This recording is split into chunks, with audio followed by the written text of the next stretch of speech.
All right, good evening. Welcome to the UFO and Paranormal Research Society. My name is Steve Murillo. I am the director for UPARS Los Angeles. It's in the name, UFOs. And tonight we have an expert, an authority on UFOs. His name is John Greenwald. John has been in the field of UFOs or researching UFOs since he was a child. And at the age of 15, he saw that he could send out Freedom of Information Act requests and get a response from the government, and he began to do that. So from the age of 15, he started doing that, and he has amassed some 760,000 pages of documentation from the government regarding UFOs. So he's been doing that now for 17 years, so he's been doing it longer than when he started, how old he was. You'll see John often on a show called Unsealed, Alien Files, and also Conspiracy Files, where he appears frequently as an expert and authority on different cases. We're very, very proud and lucky to have him here tonight to give a great presentation. He's given this presentation to the UFO Congress, and it was very, very well received, so you guys are in for a treat. If you would, put your hands together for John Greenwald.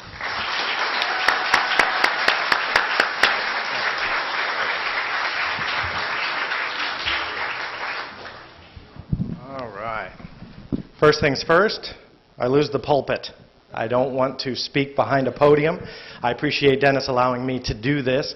I know that it's very hard sometimes for videographers to follow somebody walking on stage. I just can't sit still. I just want to say thank you to all of you, not only for coming out, but allowing me to speak here. It's been quite a few years. Last time I spoke here was to MUFON Los Angeles, quite a few years ago. I don't know how many years ago that was. Different venue, a lot of different faces. Glad to see a lot of new ones here. So thank you for coming out. When I was first asked to create a presentation about what I've accomplished in 16, at the time 16 and a half years, just past my 17th year of doing this, it was very hard to figure out how in an hour or in an hour and a half to take 16, 17 years and cram it all into one presentation. And what I kind of came up with is a model that really kind of is around my journey and what I've experienced in the last 17 years. And really, I think when you unravel the UFO mystery, some of you might be new here. I saw on the Meetup page, if you use that, that there's a lot of people that RSVP'd that had never been to the group before. And I was very intrigued by that because I think that it's a very interesting topic, and places like this are a lot of fun to go because you learn a lot and you get to see a lot. And what I wanted to do was model this presentation after, again, my journey into this field. As Steve briefly mentioned, I started when I was 15 years old.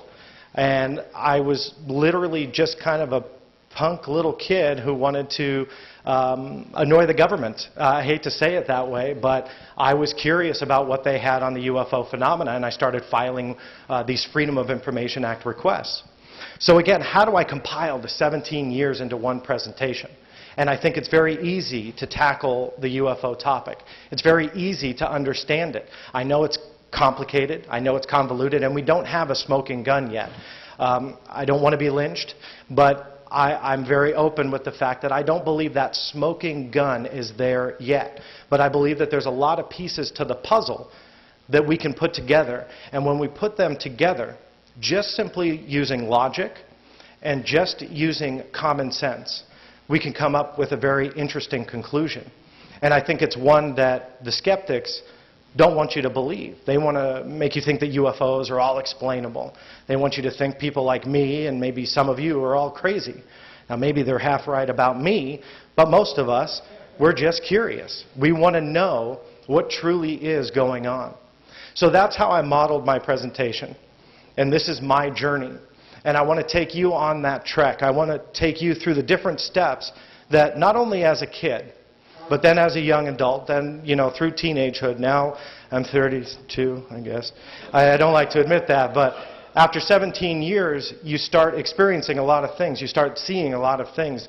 The government has sent me documents that shouldn't even exist. And I'll show quite a few of them, and I'll prove why that they don't exist. They've sent me a lot of documents that prove that there is an absolute lie and a cover-up. As my parents, who are sitting here in the front row, can attest to, when I was very young, I never wanted to say the L word. I never wanted to say lie. And there was a reason for that. I didn't want the attention. Excuse me. I didn't want to put that label on the government because I thought, well, what's going to happen to a 15, a 16, a 17-year-old kid if I start telling you, well, the CIA is a bunch of big liars, or the NSA is a bunch of big liars? Unfortunately, they tell you that. I don't.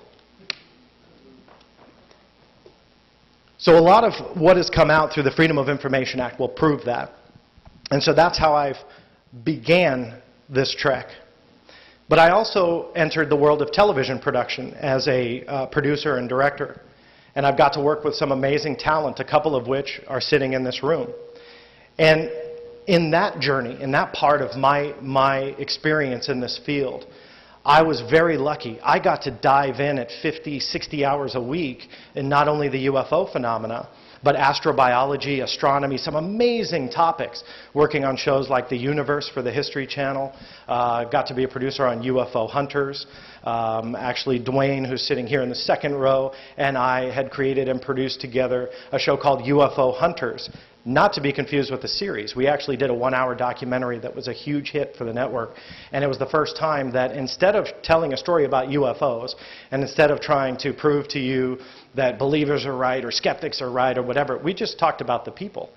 And we just made a story about people like you and Stanton Friedmans of the world, and really profiled those that have devoted their life to this. And it was a big topic, and that spun off quite a few different shows that we had done together.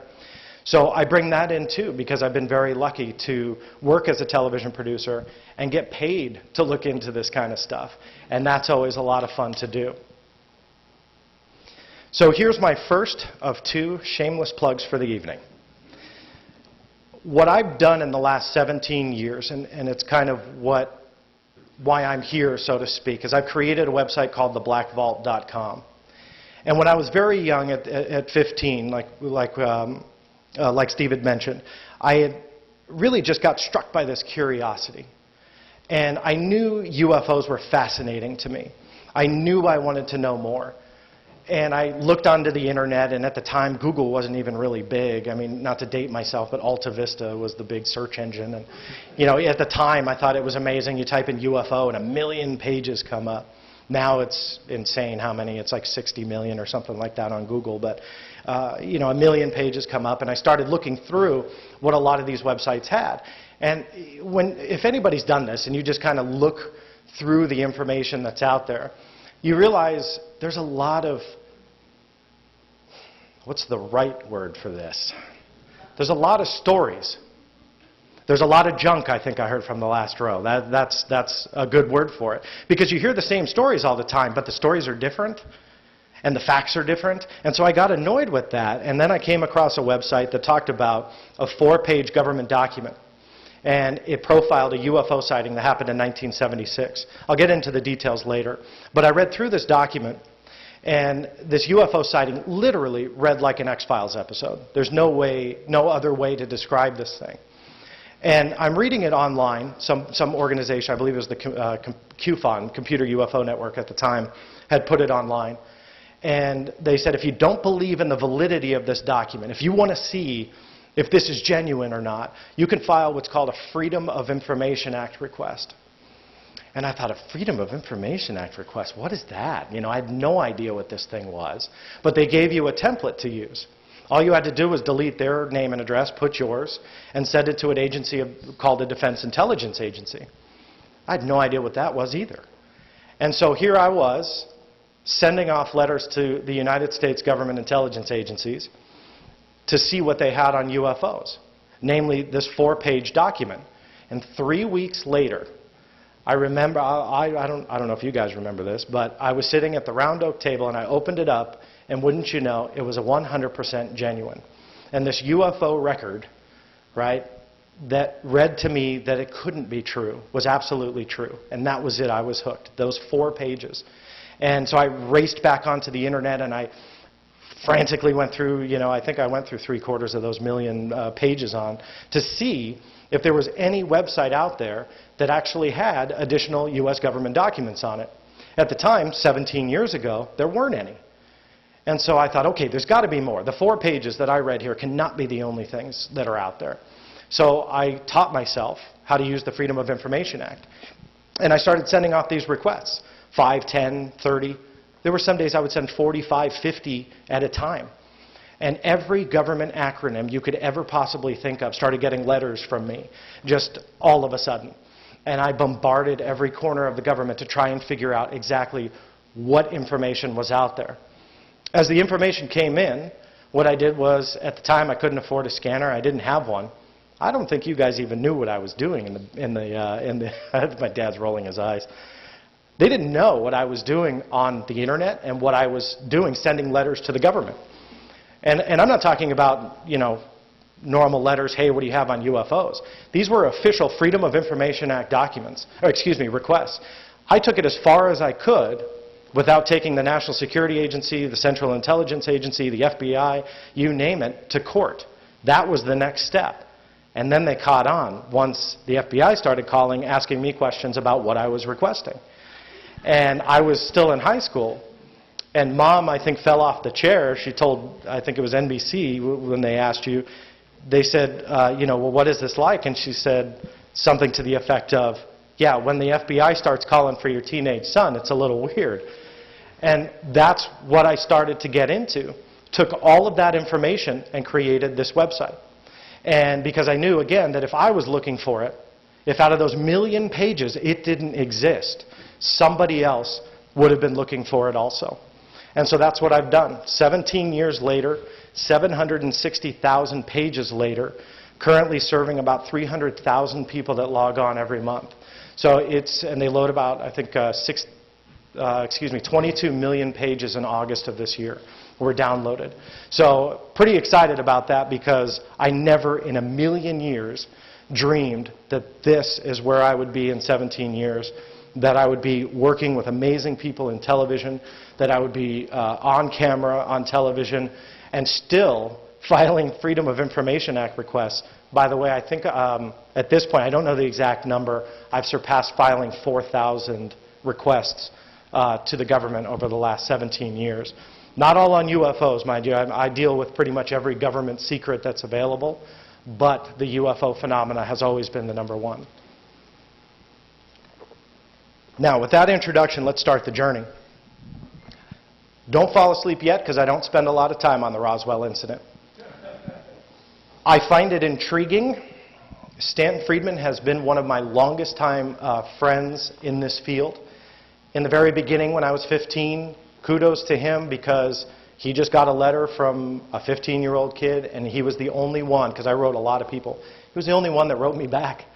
And he sent me pages, and he sent me his research. He's an amazing individual. If you haven't seen him speak, or if you haven't met him, highly recommend it. But that being said, you've got amazing people out there like Stanton Friedman that have devoted years and years to this topic. Now, although Stan has made amazing discoveries, I'm not so sure that we have a 100% answer at this point. I also will probably be safe to say that we will never know what really happened with the Roswell incident. But I do want to spend a moment, because this is what began my journey. When you look into the UFO phenomena, just by a quick show of hands, how many of you do you consider new in this field? Like you're just kind of venturing out, seeing what might be out there. Do you feel like you've been around for a while? Most everybody's been around for a while. Okay, not a single person wanted to raise their hand. All right, well, you guys have a good night. Thanks. Bear with me, because some of these facts aren't talked about a lot. And I believe it's very easy to unravel the cover-up and conspiracy behind the Roswell incident. And the only thing you have to use, again, is common sense, logic, and our understanding of what reality is. It just takes a little bit of common sense to unravel the Roswell incident. Now, as we know, since 1947, since this UFO allegedly crashed, they've come out with not one, not two, not three, but actually 4 explanations for the Roswell incident, all of them varying in a different way. The most recent, the Roswell report, case closed, was the one that was supposed to do just that, close the case for good. Now, this thing is ridiculous. Each report is at least 300-400 pages, right? All of them together are well over 1,000 pages. And that's just the investigation report part of it. The documents that were generated reach into the thousands. It's ridiculous. But they did create what's called an executive summary. Right now we're speaking my language because this is now 15 pages versus 1,500. And so when you open up this executive summary, it takes those 1,500 pages and condenses them down into something that you and I can read in just a few minutes. So that's what I did. So let's go over just a couple of the points of what the most recent government explanation is for the Roswell incident. Now, the first bullet point that they tell you, and these quotes are from the report, quote, aliens observed in the New Mexico desert were actually anthropomorphic test dummies that were carried aloft by U.S. Air Force high-altitude balloons for scientific research. Okay? These are a couple of those dummies that they say that the witnesses that saw bodies at Roswell Army Airfield at the time just saw these crash test dummies. So there weren't just a couple witnesses, there were quite a few. But they dismissed, they being the United States Air Force, will dismiss all of that and say there is absolutely nothing to this because the bodies were these anthropomorphic test dummies. The unusual military activities in the New Mexico desert were high-altitude research balloon launch and recovery operations. Reports of military units that always seem to arrive shortly after the crash of a flying saucer to retrieve the saucer and, quote, crew were actually accurate descriptions of Air Force personnel engaged in anthropomorphic dummy recovery operations. Sounds plausible, doesn't it? So now they've dismissed all the witnesses that saw the bodies. Nope, they're test dummies. Now you dismiss all the military activity. They didn't say it didn't happen. Absolutely it happened. They were just rescuing these test dummies. All of this seems pretty plausible if you decide not to look into it and actually verify the facts in this government report. I want to introduce you to Sierra Sam. Sierra Sam is the first known test dummy ever to be created on this planet. He was created, it's a little bit argued, the earliest date was 1949. Now what's the problem with that? Roswell happened in 1947. So now, it's not an alien spaceship, but we have time-traveling test dummies. Right? Common sense. This is amazing stuff because, again, the alien stuff, that doesn't make any sense anymore. Now it's these time-traveling test dummies that went back in time, somehow were shoved out of an airplane, they landed here on Earth, and then somehow vanished, disappeared, and then weren't invented until 2 years later. Right? It's easy to understand. Claims of alien bodies, this is another point, claims of alien bodies at the Roswell Army Airfield Hospital were most likely a combination of two separate incidents. A 1956 KC-97 aircraft accident in which 11 Air Force members lost their lives, and a 1959 manned balloon mishap in which 2 Air Force pilots were injured. What's wrong with that? Now we have time-traveling pilots, that they travel back in time. None of this makes sense. Common sense, logic, and reality tells us that the explanation that they want you to believe about the biggest and most well-known UFO/alien case ever, take a little bit of common sense and just see that none of it makes any sense. You can easily disprove everything that the government says. Don't take my word for it. I'm not saying they're lying. Their documents prove it. Let's talk a little bit about the military itself. The United States military has a very interesting background with the UFO topic. After Roswell, arguably around the same time, whether or not Roswell was a direct culprit for starting the government and the military's investigation into the UFO phenomena, that's up to debate. But around the late 40s, the mid to late 40s, the UFO sightings, the flying saucer craze as they called it, was really picking up.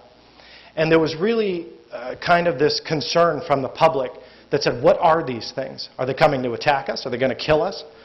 Is it the government? What is it? Is it the Soviets? You know, they didn't know what was going on.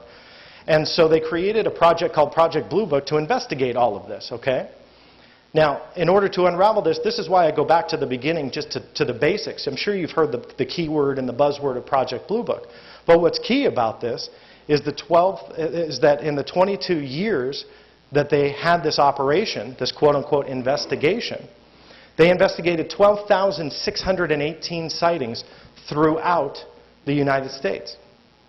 And out of those 12,618, only 701 remained unidentified. They felt that they could explain everything. Because the 701 that remained unidentified, They simply said, you know what? We would be able to explain this, but we can't because it's just lack of evidence. But I guarantee it's a planet Venus making a left-hand turn in the sky, or swamp gas, or whatever other crazy explanation that they were coming up with. But they felt that there was no viable evidence to anything in the UFO realm. They also made what's called a fact sheet that they gave to me. This fact sheet, it's a single page. It's very important to my research because this lays the groundwork of what the United States government wants you and wants me to believe. It's a single page of facts. Here's the problem. There's not a single fact on it. Everything that you can go through line by line completely disproves when you actually look at the evidence. So they want you to believe that one single page. But if you actually look at the evidence, something else entirely is the reality. They end this fact sheet with pretty much a simple statement. No government agency has ever taken an interest in UFOs since 1969 when they closed Project Blue Book. Okay, so they want you all to believe that. Now, on the surface, this is the power of the U.S. government. You're here because you want to know more. You're here because you ask the questions. You're here because you're interested. The majority of the public out there, they will take that one sheet and believe it. And that's the problem. That's why certain people will just laugh off the topic, because they don't know about the evidence that's really there. They want to take the government's explanation, and they want you, the government wants you to believe that single page. The majority of people out there, unfortunately, buy it, hook, line, and sinker.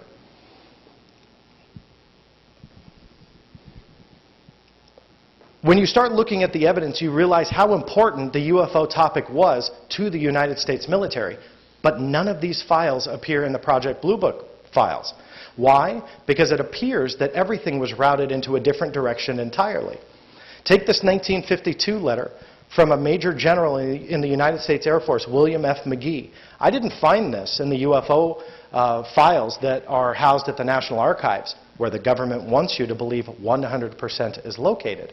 I found this deep into Maxwell Air Force Base's archives and had to sift through McGee's personal files to find it. And he says in the middle paragraph, things are as hectic in Washington as ever. In addition to all of our other troubles, the flying saucer boom has started again. Even our radars are picking up unidentified objects. The press now thinks we are keeping a big secret from them. As General Twining said a day or so ago, people don't seem to realize that we have a few billion stars in the sky with all of their associated physical phenomena. This was 1952. This was 5 years into their investigation. They should have found out by now that there was nothing to the UFO topic. Yet here's a Major General saying something to the effect of physical phenomena associated with all the stars in the sky. What does that mean? I don't have an answer to that. I'm really asking. I have no idea what that means.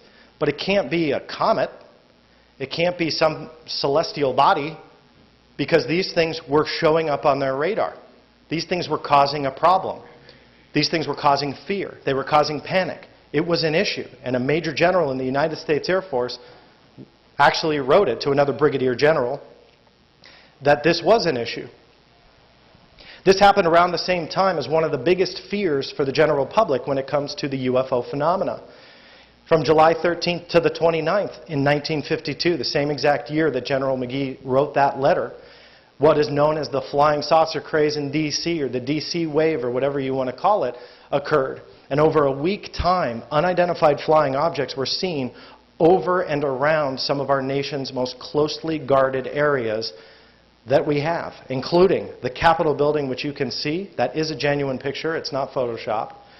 The White House, and quite a few different installations in the D.C. area, and also key military installations that housed our nuclear weapons. Okay, so this was a huge problem, swamp gas and the planet Venus, but apparently it was a big national security issue.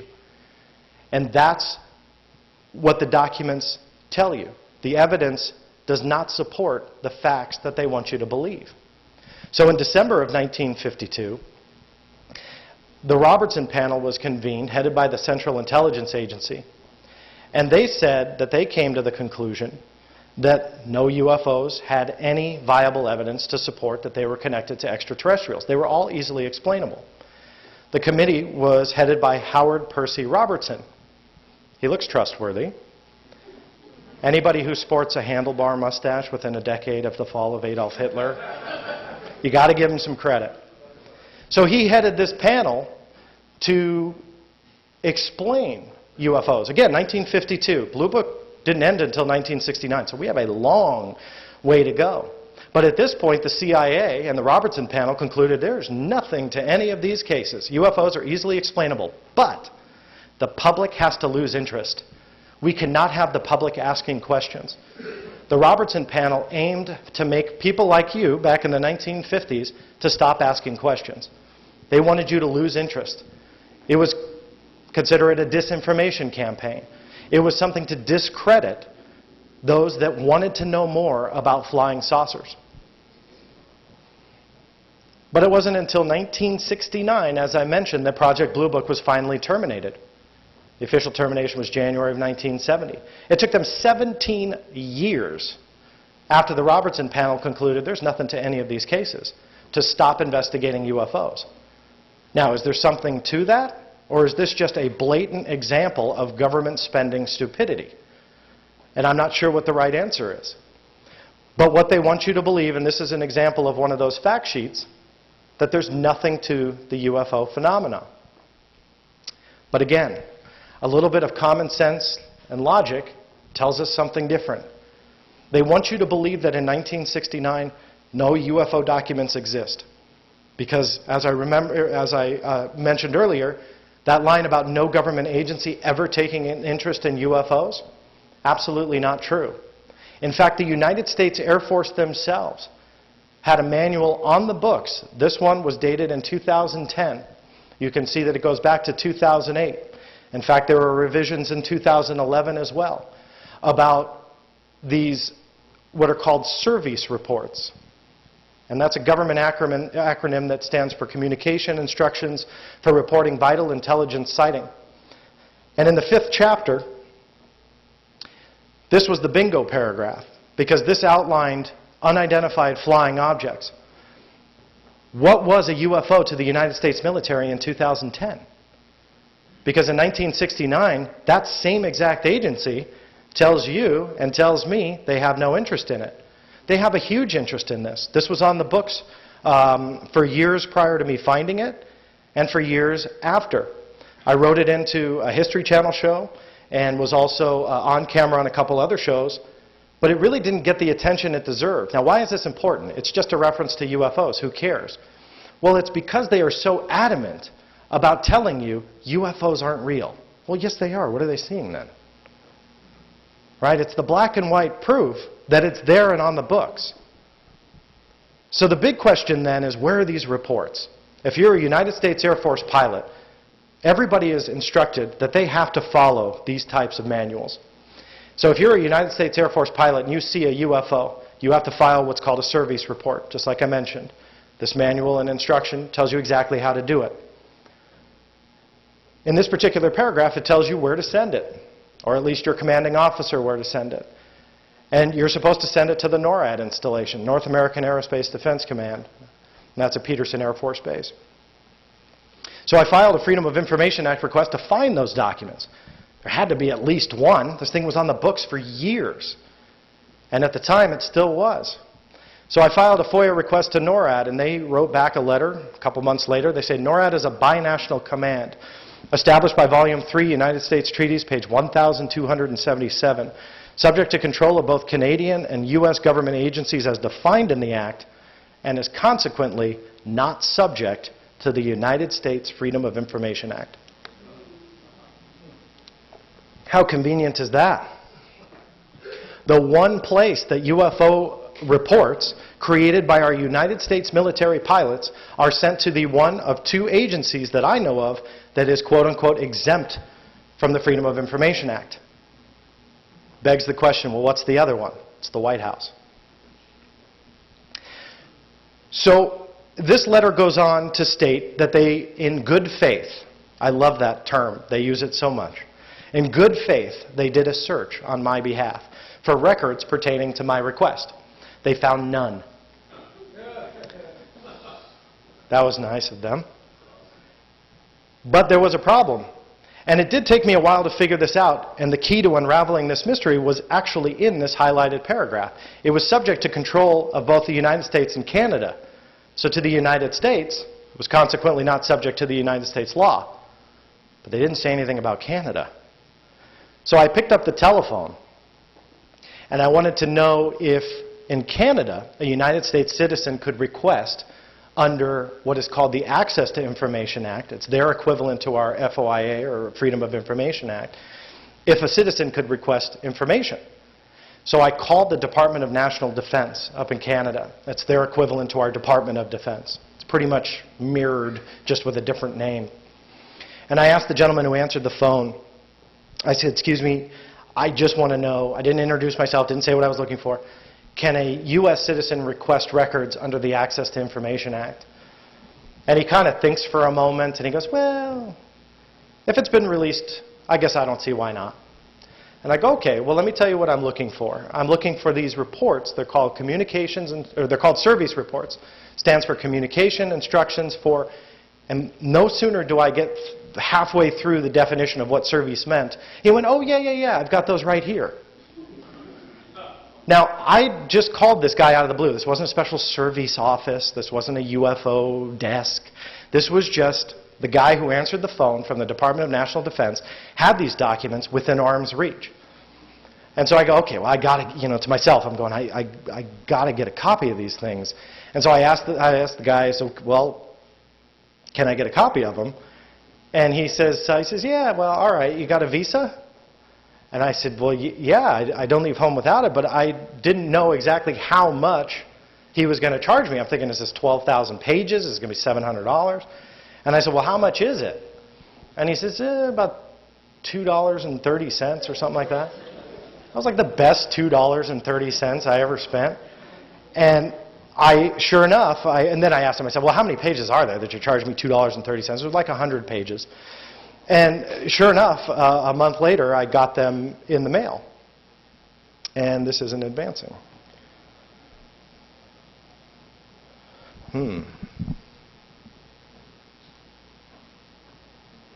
Well, I don't know if I froze here or what.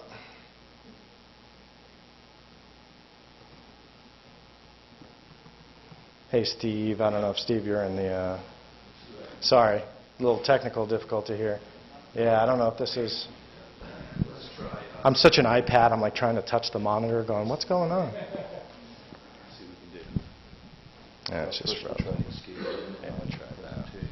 So while we're working on that, so I asked them, what... After I asked the 100 pages, and he told me the 100 pages, a couple weeks later I got these documents in the mail, and I started looking through them. And the key thing, the key point with these records is that, number one, NORAD told me they didn't exist. Number two, this proved that that was a huge lie. That the service records that the Canadian government sent me proved that this huge loop that I took throughout the government, which, by the way, the last 10 minutes to try and kind of tell that story about the Air Force instruction, that took about 2.5, 3 years to accomplish. And because one thing with the Freedom of Information Act is that you don't have the luxury of them actually spending time to make sure you don't have to wait a while. They make you wait a very long time. And it's one of the worst things about the game of trying to research with the United States government. And the reason I bring that up is because that only took 3 years to accomplish. I received a document in the mail about 6 months ago that took 11.5 years to get. Now, you talk about waiting. 11.5 years. And that's a long time. And I always talk about it being a game, and it is. And there's a referee, and it's the government. And there's one rule maker, and it's them. And there's only one person that calls all the shots, and they go first. The ball is completely in their court, and it's one of the hardest things to try and tackle. And going back to this particular story, it was the Canadian government that sent me this material to say, this cover-up is real. They didn't say that in black and white. They gave me the documents to prove it.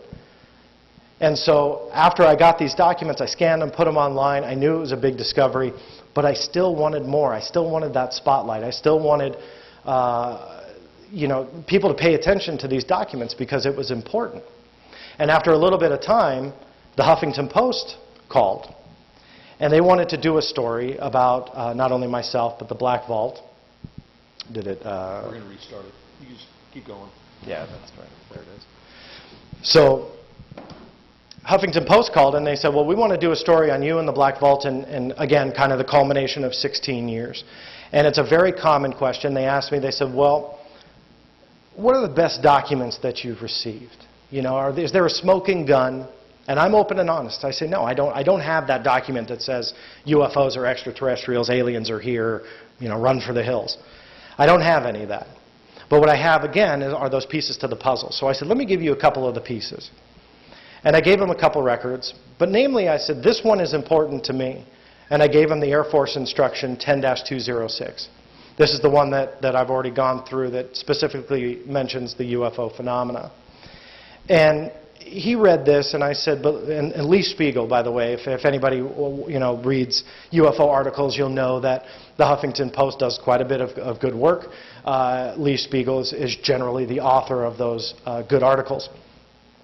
And so he started going through this manual, and he was very impressed by it. And he says, well, how do I know that this is real? And I said, well, you don't have to take my word for it. He says, you can go ahead I said, you could go ahead and download this from the Air Force directly. And so I gave him the information on how to do that, and I walked him through it. He went, oh my God. And I went, what? I'm thinking he found something huge. He says, it really is real. I said, well, what do you think I'm doing? I'm lying to you? I'm not lying.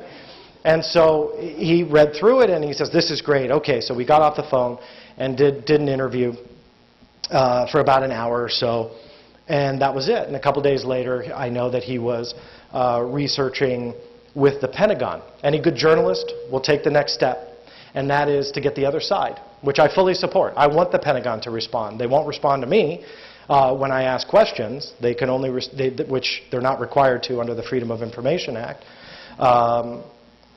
There you go. Perfect. Yay. Thanks, Steve. No, I didn't think you need to bring up.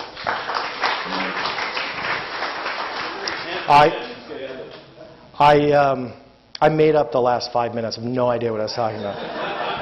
I was going to give him a big man hug in front of everybody, but I figured that might embarrass him. All right, so now that I can start breathing again, I'll finish the story because I jumped ahead. These were the service reports, just so you know.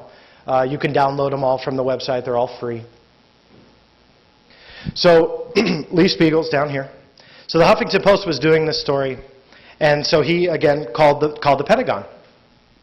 And the Pentagon didn't call him back. He left a message with the PR person at the Pentagon, said, this is why I'm calling. We have a researcher that specifically talks about Air Force Instruction 10-206. We proved it was on the books, and it was. And he asked for a response. He says, if you guys are so adamant about saying that UFOs don't exist, then why is it that this particular instruction is on the books? Why are your pilots instructed to report UFOs? And why are they sent to an agency that isn't subject to the FOIA?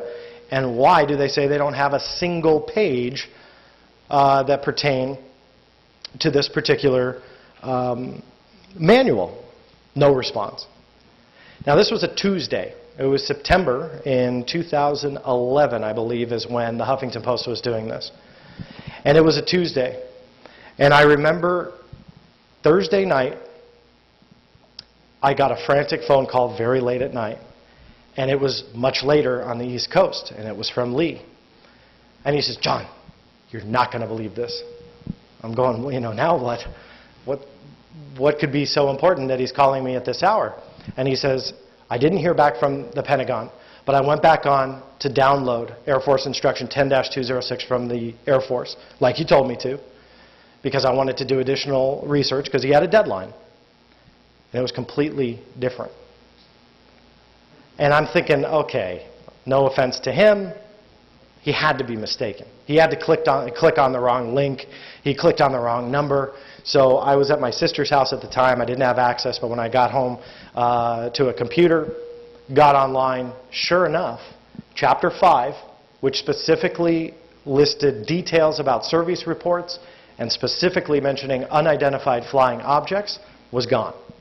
The entire chapter was now on hurricanes. And so when a major media outlet was finally going to spotlight this thing, within 48 to 72 hours, poof, it was gone. Now, you don't change a manual in 48 to 72 hours just overnight. They must have really tried to expedite this. Maybe it was a coincidence. Maybe after all these years that it was on the books, the revisions, and I can show you pages of revisions, unidentified flying objects was never taken out. So why is that? Why is the UFO phenomena such a big deal until we start asking the question, and then they just kind of shovel it under the carpet? And so that, to me, is one of the biggest things that ever happened with the media trying to profile, actually doing their job. And I'll talk about the media in a second. But doing their job, asking those questions, and when they do, it's completely gone. Now, the Pentagon finally called him back, and he asked, he says, well, why is this completely changed now? And the Pentagon said, oh, it was just a coincidence. We were planning the change all along. What does common sense tell you? These are from the United States government. We'll switch from the military to the government itself, namely the intelligence agencies. I mentioned the Defense Intelligence Agency in the very beginning. They are the agency that I first filed a request to. These documents, these particular ones considered secret, are from the last 10 to 15 years. As you can see, they're heavily blacked out. Why? You tell me. If UFOs are easily explained, and you want to listen and believe what you read in that fact sheet from the United States Air Force, these don't even exist. And there's not just 2 or 4. There's not even 100. There's not even 200. There are literally 350 to 400 pages, very much that look just like that. So what are they covering up about an easily explained topic? When I file a request for UFO information, and this is what I get, what does common sense tell you? What does logic tell you? That this is a name? That that's a phone number? No. This is considered a threat to national security if they take that black off. Now, why do I say that? Because they tell me. I'm not making that up just because it's blacked out. I say, well, it's a threat to national security if they tell us. No. There's 9 exemptions to the Freedom of Information Act. There is somewhat of a method to the madness. When you look at a government document and you see blacked out information, there's a reason and a cited notation for each and every mark of black. B3 is kind of what you would call the internal workings of the agency, which means if they're talking about what they call or consider their sources and methods, that's exemption B3. B6 is a very common one. That's when you see a line. It's generally a name, a phone number, a credit card, a telephone, whatever the number might be. That's exemption B6. B1, the most commonly used, is a threat to national security. Their reference is that all of this is B1. So we know for a fact that whatever this UFO information is, if they were to tell you and I it's a threat to national security, in these documents that aren't even supposed to exist, taken from the last 15 years from the government archives, they're still a threat to national security. And it begs the question, well, I thought you guys took from 1947 to 1969 to determine that there's nothing to this topic. And yet, with the actual evidence, we can absolutely prove otherwise. Here's just a couple more pages. You'll see on the one over here that it's almost entirely blacked out. Of course, there's a few words at the top and some routing codes at the bottom. I actually have pages that are 100% from here to here, 100% black. And you just flip through them, and it's like, why cut down the tree and waste the paper? You know, just say, we have 100 pages, but we can't tell you anything. But they think that that's okay, and this is the explanation for why they won't let you and I know what's really going on. Now, there are documents that you can read. I don't want you to think that this is all just a giant black puzzle piece that you can't read anything. There are literally thousands and thousands of pages that you can read. There's thousands of pages of UFO material that just cannot be explained. I referenced the 1976 Iran incident in the very beginning. This was the 4-page document that I had received from the Defense Intelligence Agency. This document, these 4 pages, is what struck my curiosity, and it has never gone away. Now, what happened? Well, the document starts out, this incident happened in Tehran, the capital of Iran, country we hear a lot about in the news today. And there was a base commander, and he was receiving all these phone calls from the general public. And they were asking, what is this mysterious craft in the sky that they were seeing? Again, September 1976.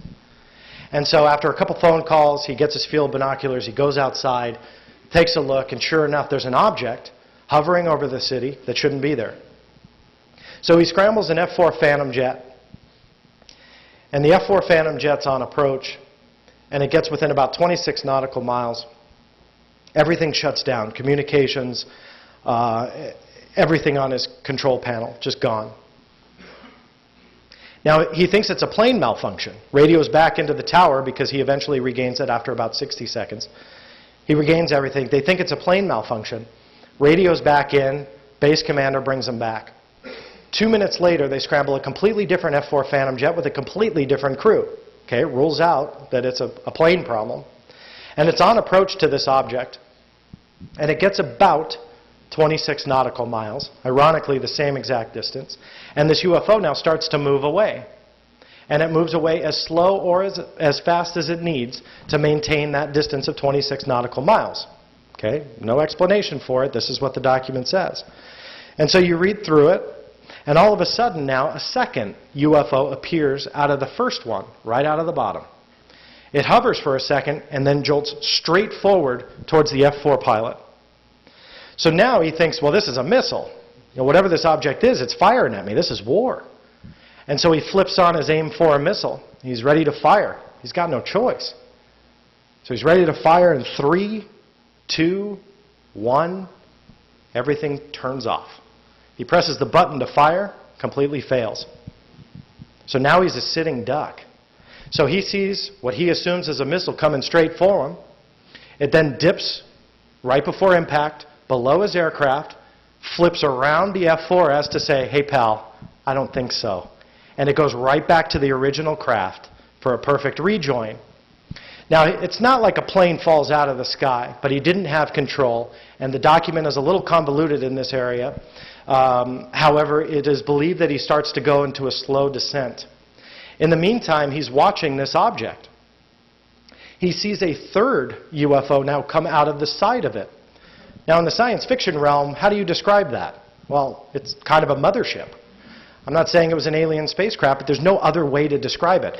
How many aircraft do we have in our United States arsenal where you have this mothership type of scenario where not one, but 2 and even more craft can come out of it? You really don't have it like it's unfolding here in 1976. And so this third now UFO comes out of the side of it, and he sees it, and then it goes straight down. And it hovers a little bit above the Earth. It says that it casted a light on the ground about 1/3 of a kilometer wide in diameter. And then the report gets really weird. Then it just kind of stops. The pilot regains control of the aircraft eventually. And then he goes back to base. Now, on going back to base, he sees a 4th UFO. And he can't even land because none of his instrumentation worked. He got control of the aircraft, but nothing worked on his airplane. So he had to go way out into the desert, turn around, and come back in for a very smooth but very long approach. Now, all of this was fairly summarized, but all of this was in this 4-page document. Like, who wouldn't be intrigued if you read this thing? I mean, I'm not making this up. This is from the Defense Intelligence Agency. So when you see a case like this, and this UFO, again, I'm not saying that it's alien and not necessarily a mothership, but it's the only way to describe it. So you've got this mothership-type craft displaying technology to strategically shut down jets that are in the sky, yet a commercial airliner, which they proved later on, which was not too far on the other side, was completely unaffected. So it was like they were able to strategically shut down and target airplanes in the sky, jets in the sky. And it ends with the pilot and one of the other base personnel going out to the location where they believed that they cast the light, this object cast the light on the ground, questioned residents nearby, asked if they saw anything. They said just some strange lights through the window and heard a lot of loud noises, but that was it. The report ended that they were testing the soil for radiation, and they were going to forward the results when available. I've searched long and hard. Those results don't exist. There were no follow-ups, no phone calls, no reports, no nothing. But here's the interesting thing about this report. It went everywhere. Blue Book had already closed. This was 7 years later.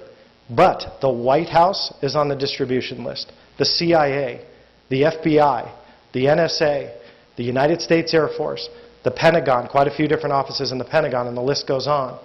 Now, why is that? We had already, out of 12,000 cases, determined that there was nothing to UFOs. And yet in 1976, this happened. And it makes you think, just using common sense, wait a minute, why would the government care about this?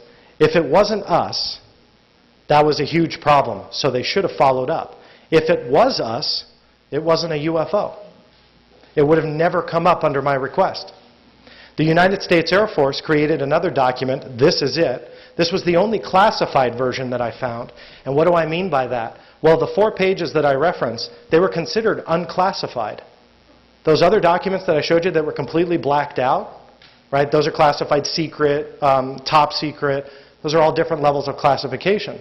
When something is unclassified, that means it doesn't bear a classification. It means just that. All of them were unclassified. And you have to ask yourself, oh my God, if I can read this one, what can't I read? If this is unclassified, what the heck is classified? And I think that that's a big key point to this. Now, why is this one considered confidential? Well, I went through it line by line. The 4 pages were verbatim exactly the same, except a single paragraph up at the top. And it was written by a captain in the United States Air Force, Henry S. Shields. And he said that sometimes in a pilot's career, you experience something that you just cannot explain. And he said, this is an example of one of those cases. But he says, I bet, and I'm paraphrasing here, I bet that this will just be filed away and forgotten. And that actually, I think, is verbatim. He says, the story will be filed away and probably forgotten, but it makes interesting and possibly disturbing reading. That was the only difference between this document and that all of a sudden got it classified. And what does that tell you? Well, Captain Henry Shields was right. This thing was buried for decades before it finally came out. Now, I didn't discover this, nor do I claim to have. Like I said, this was out there. But this finally saw the light of day, and it got someone like me pretty darn intrigued. And I think that it's one of the most important documents that are out there because we just don't know what this phenomena is. And the United States military and the United States government, with all of their records, proves that. They can't explain it. And on top of that, it's a huge threat to our national security. Now, there's a lot of documents out there, and very rarely does a case that's not connected to a military or government installation intrigue me. And this particular case did. And when I first came in contact with Bob White, who has now passed away, I was very intrigued by the encounter because he not only passed 1 or 2 lie detector tests, he passed like 3 or 4. Now, I know that that is arguable and may not stand up in a court of law, but to me, you see a lot of wild stories in 17 years. For somebody to say, this is what happened to me, this is what I experienced, and this is a piece of a UFO that I have, and he's telling the absolute truth, or at least the machines tell him, and multiple analysts can tell you, it's intriguing. Now, what happened during the Bob White encounter? Well, in the 1980s, he was driving with a friend of his on the border of Colorado and Utah. They were coming back from Las Vegas. And he was in the passenger seat, and the driver was driving, and she wakes Bob, and she says, Bob, what the heck is that? And there's this UFO out there hovering in the field, way off the highway. And Bob says, the way he tells it, he's like, I don't know. And he turns over, he goes back to sleep, he doesn't care. And a couple minutes later, he's shook and awake again, and the driver says, Bob, what is that? And this time, it's not way out there. It's like right by the car. In his words, he said it was blinding light. So they pull over to the side of the road. Bob gets out. I believe she stayed in the car because she was terrified. Bob starts to walk, and he sees what he describes as a mothership in the sky. That this second UFO, or excuse me, the first one that they saw, was simply a second one that came off of this huge ship in the sky. It then goes straight up, joins up with this UFO, and according to him, shoots off into the cosmos.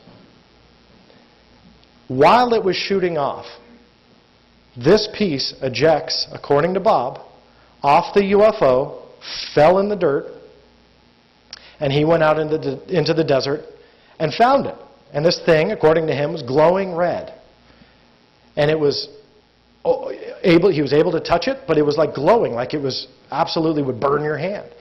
And he was able to go out and touch it. He picked it up, and he wrapped it up, and he put it in his car, into his trunk, and there it sat, he said, for like a decade and a half or something like that.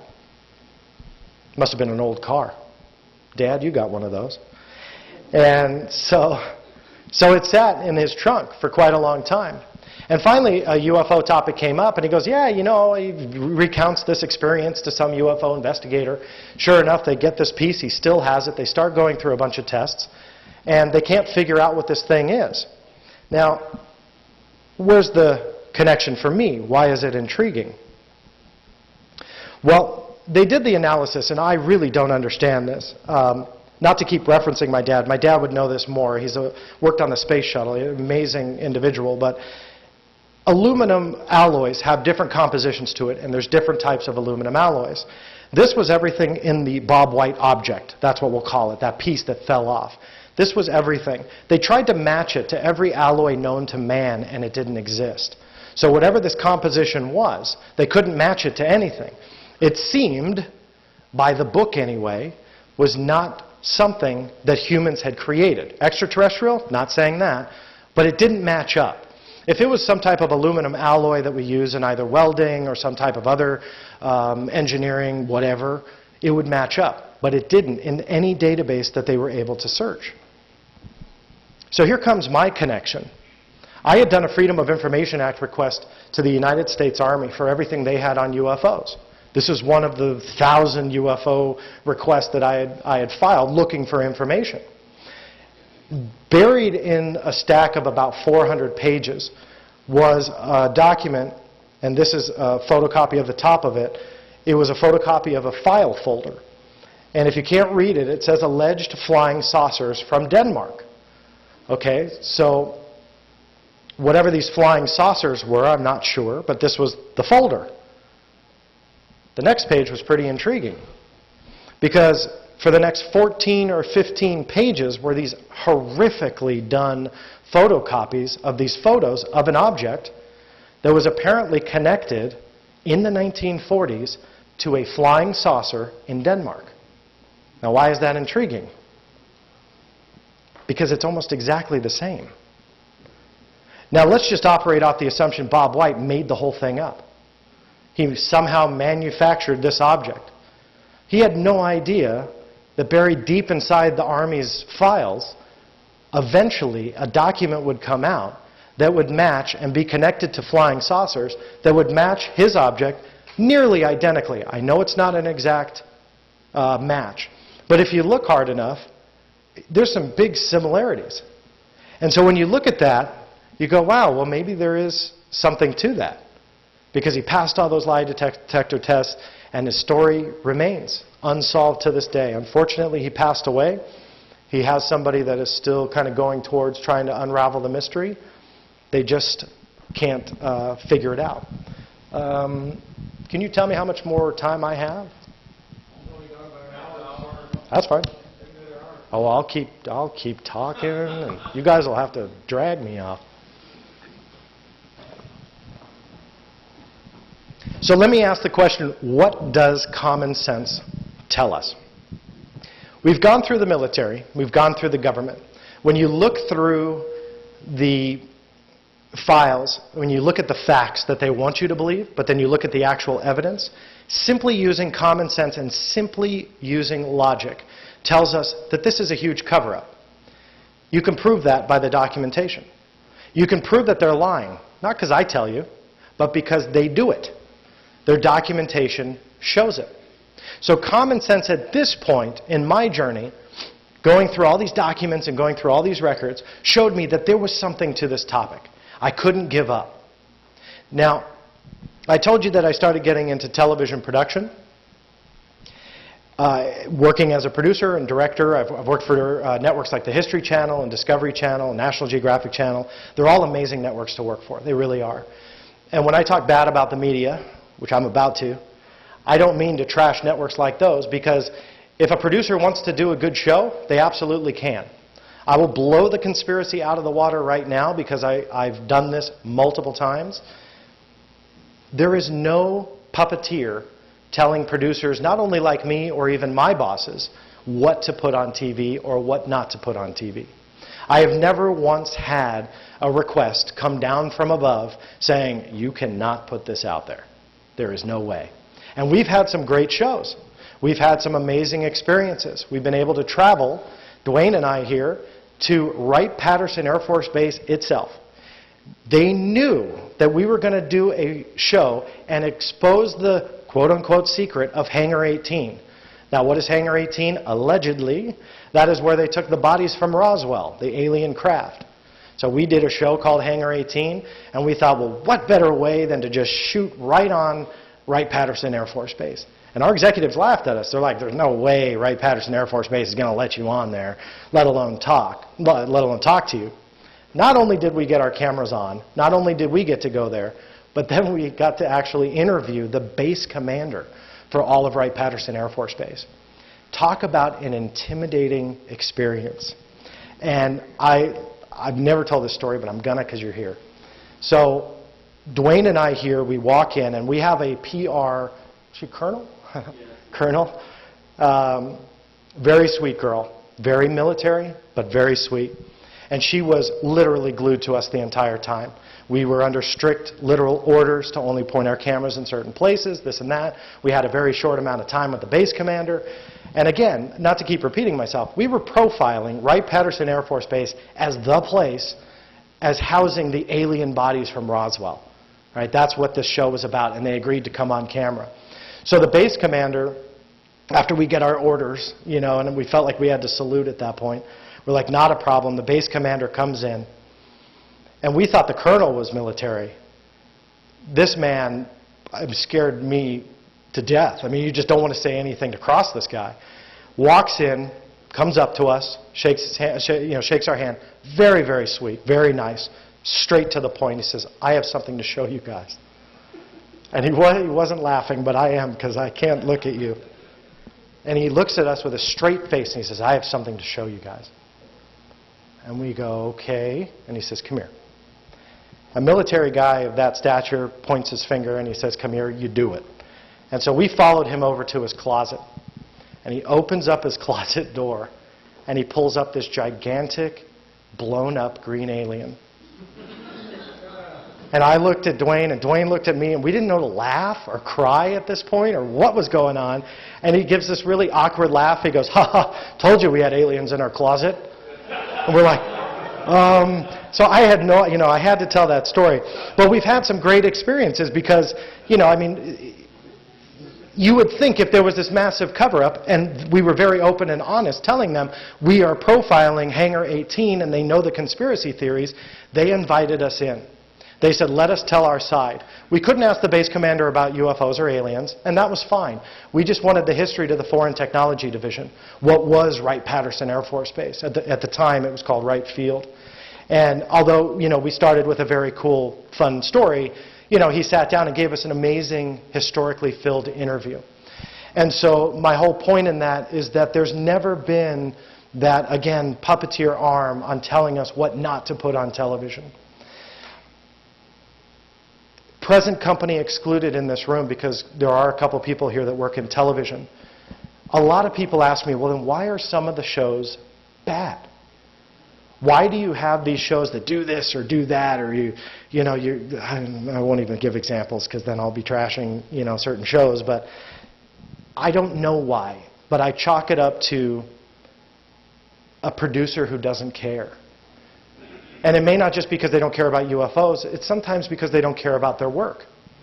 And that's the unfortunate thing in the business, is because to some people, not all, not everybody is like this, but to some people, it's just a job. They don't care if it's about UFOs or quilting or animals. You know, they just don't care. And so to them, it's a paycheck. They get through it. They don't care. They just punch a couple words on and create a script, give it to their boss. Hey, if they got it approved, perfect, it's in.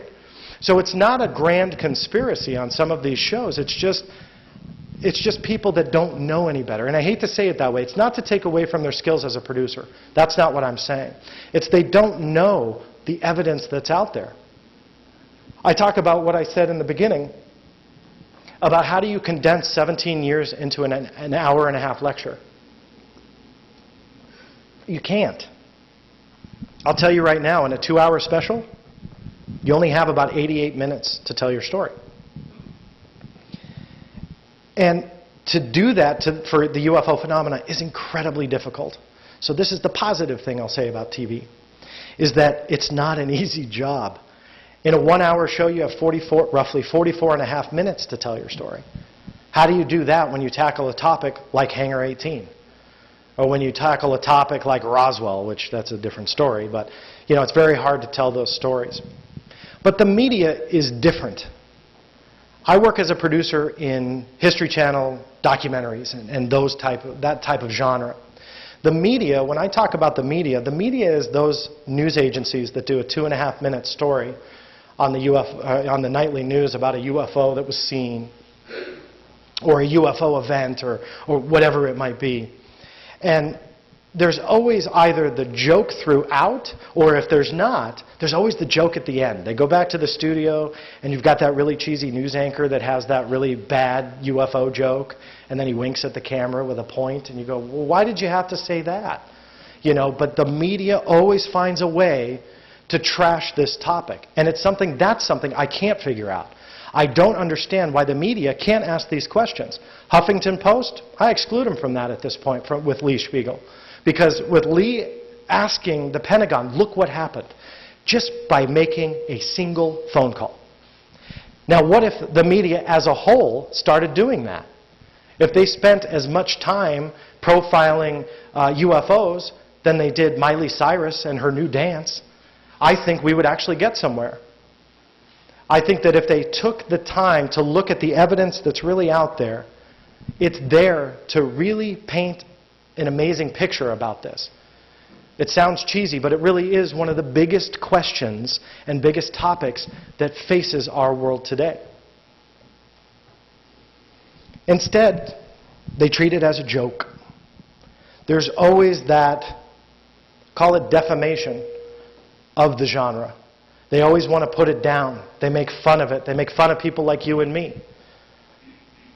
They don't want to profile the truth. I got my start in television on camera back in oh man, I am old, I don't remember. 1997, I think they shot this. And in 1997, Whitley Strieber, based on his book Confirmation, was responsible for selling a 2-hour documentary to NBC.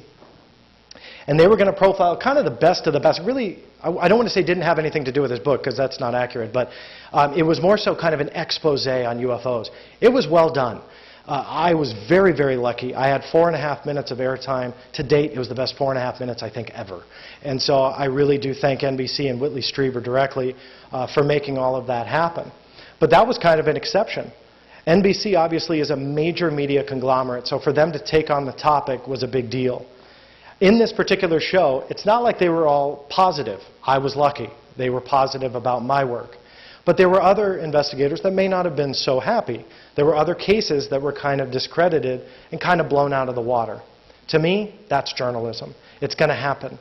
Not every UFO case is truly connected to extraterrestrials. Don't lynch me, but I would say in excess of 98, 99% of the cases that are out there, especially today, especially with what hits the media, is explainable. And I think that by using common sense and a little bit of logic, we can explain it. That doesn't mean that UFOs shouldn't be looked into. That means those 1% of cases that can't be explained, those are the ones that are going to tell us the truth.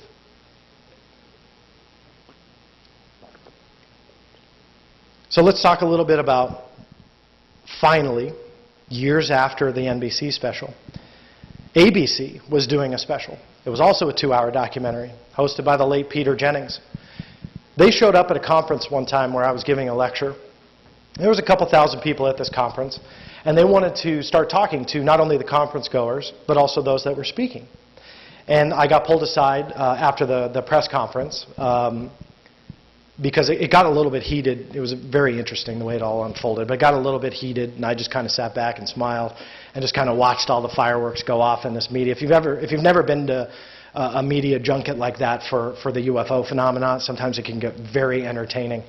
And so they had pulled me aside after these fireworks went off, and they said, "Will you spend some time with us on camera?" And I said, "Sure." You know, asking who are you with, and they said, "Well, Peter Jennings." It was kind of hush-hush, but Peter Jennings was doing a special.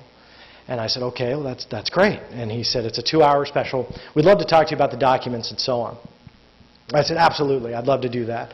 And so we scheduled the interview, showed up, lights are blaring, I sit down in the chair, and he says, "Okay, tell me about the government's connection to UFOs." And so I just started blurting it all out. And at this time, I showed not only the Air Force instruction, but literally hundreds of pages, and talked about them on camera, and then later sent it to him, about hundreds of pages that shouldn't have existed.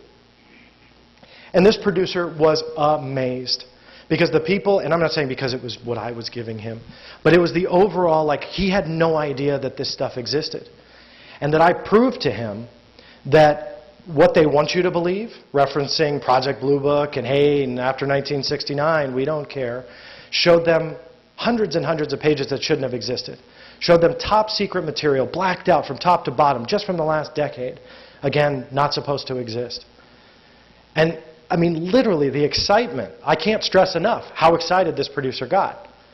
And that's kind of rare. I mean, producers, they care sometimes, but they don't show that excitement. And this guy was overly excited. He was really into it, called me a couple times, sent all the documents. I spent 2.5 hours on camera for a 2-hour show, and it wasn't even about me, you know. I mean, it was just about the genre as a whole. So they probably shot, 200 hours worth of interviews for this thing. It was insane how much money they put behind it and how much they actually shot for it. So let's talk about how they handled the topic.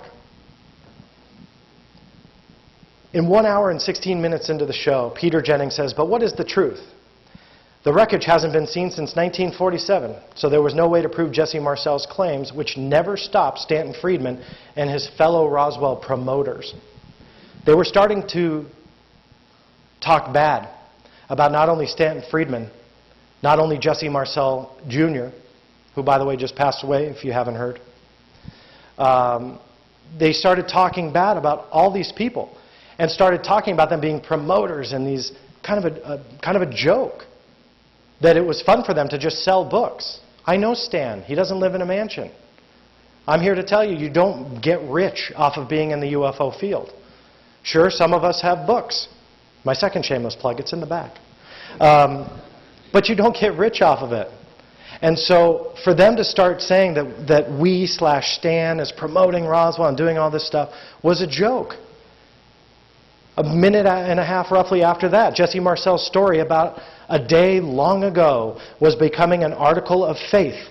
And the promoters, and Stanton Friedman was on the screen, were busy spinning it every way that they could. A minute later, a parade of new witnesses came out of the woodwork to share in the limelight. So what are they doing? They're painting a picture. In media, I can tell you this, whether you're working on a 3-minute news story or a 2-hour documentary, you, as a producer or writer, have the power to do nearly anything. I can make you look like you said something you never even dreamed of saying. But that's the power of producing, writing, and editing. Put that all together, and it's a very evil combination. Or at least it could be in the wrong hands. And so with this particular example, Peter Jennings and his crew, contrary to how they treated me on camera, were now making us all look really bad. We're now making all of you look bad. That this subject was nothing but a joke. At the end of the program, Peter Davenport, who I've known for many years, he runs an organization called the National UFO Reporting Center. He does amazing work. He does tedious work. What does he do? He runs a UFO hotline. It's one of the most well-known in this field. He runs it only by himself, and he tediously transcribes and investigates, or at least chronicles, UFO sightings that comes into his hotline. And he goes through and tries to kind of weed out those that are going to be explainable or not something that would be worthwhile. It's what we need in the field. But near the end of the show, Peter Davenport was profiled, and Jennings says, the National UFO Reporting Center is really one man. Peter Davenport, sitting alone at his desk in the corner of his living room. Davenport is the only person we met who devotes himself full-time to collecting reports and investigating UFO sightings. Now, in this nearly 1 hour of programming, you can clearly see that picture being painted. They're not only putting the people that work in the field, like myself, Stan, Peter, and quite a few others, down. They're making the genre look like a joke. And then they're saying, even if there was something out there, it's just one guy anyway. No one else cares. And as a producer, they had that power to paint that picture. And that's not right. But that was in the second hour. It only took them 20 minutes to say the U.S. government is not in the business of investigating UFOs. That only took them 20 minutes to tell you, as the general public who's watching, what you should believe. 2.5 hours I spent under those lights. I spent hours photocopying and scanning and sending them documents to prove that that was not true. And it took them 20 minutes to say it. Which, by the way, I was 100% cut out of the entire show. And that's fine. I don't care. I don't need. It's not about the airtime for me. But I bring that up because the documentation, use the documents. The documents speak for themselves. You don't need to tell me, or you don't need me to tell you what's going on. You don't need to have me read to you what the documents say. It doesn't say that. And yet this major media outlet, who I guarantee probably had the biggest audience, arguably, for this type of a documentary in a very long time, just completely threw it all away. They had an opportunity to really profile something here. I'm not saying it was aliens. I'm saying giving it its due diligence on camera, meaning show the real evidence. Instead, they made it a joke.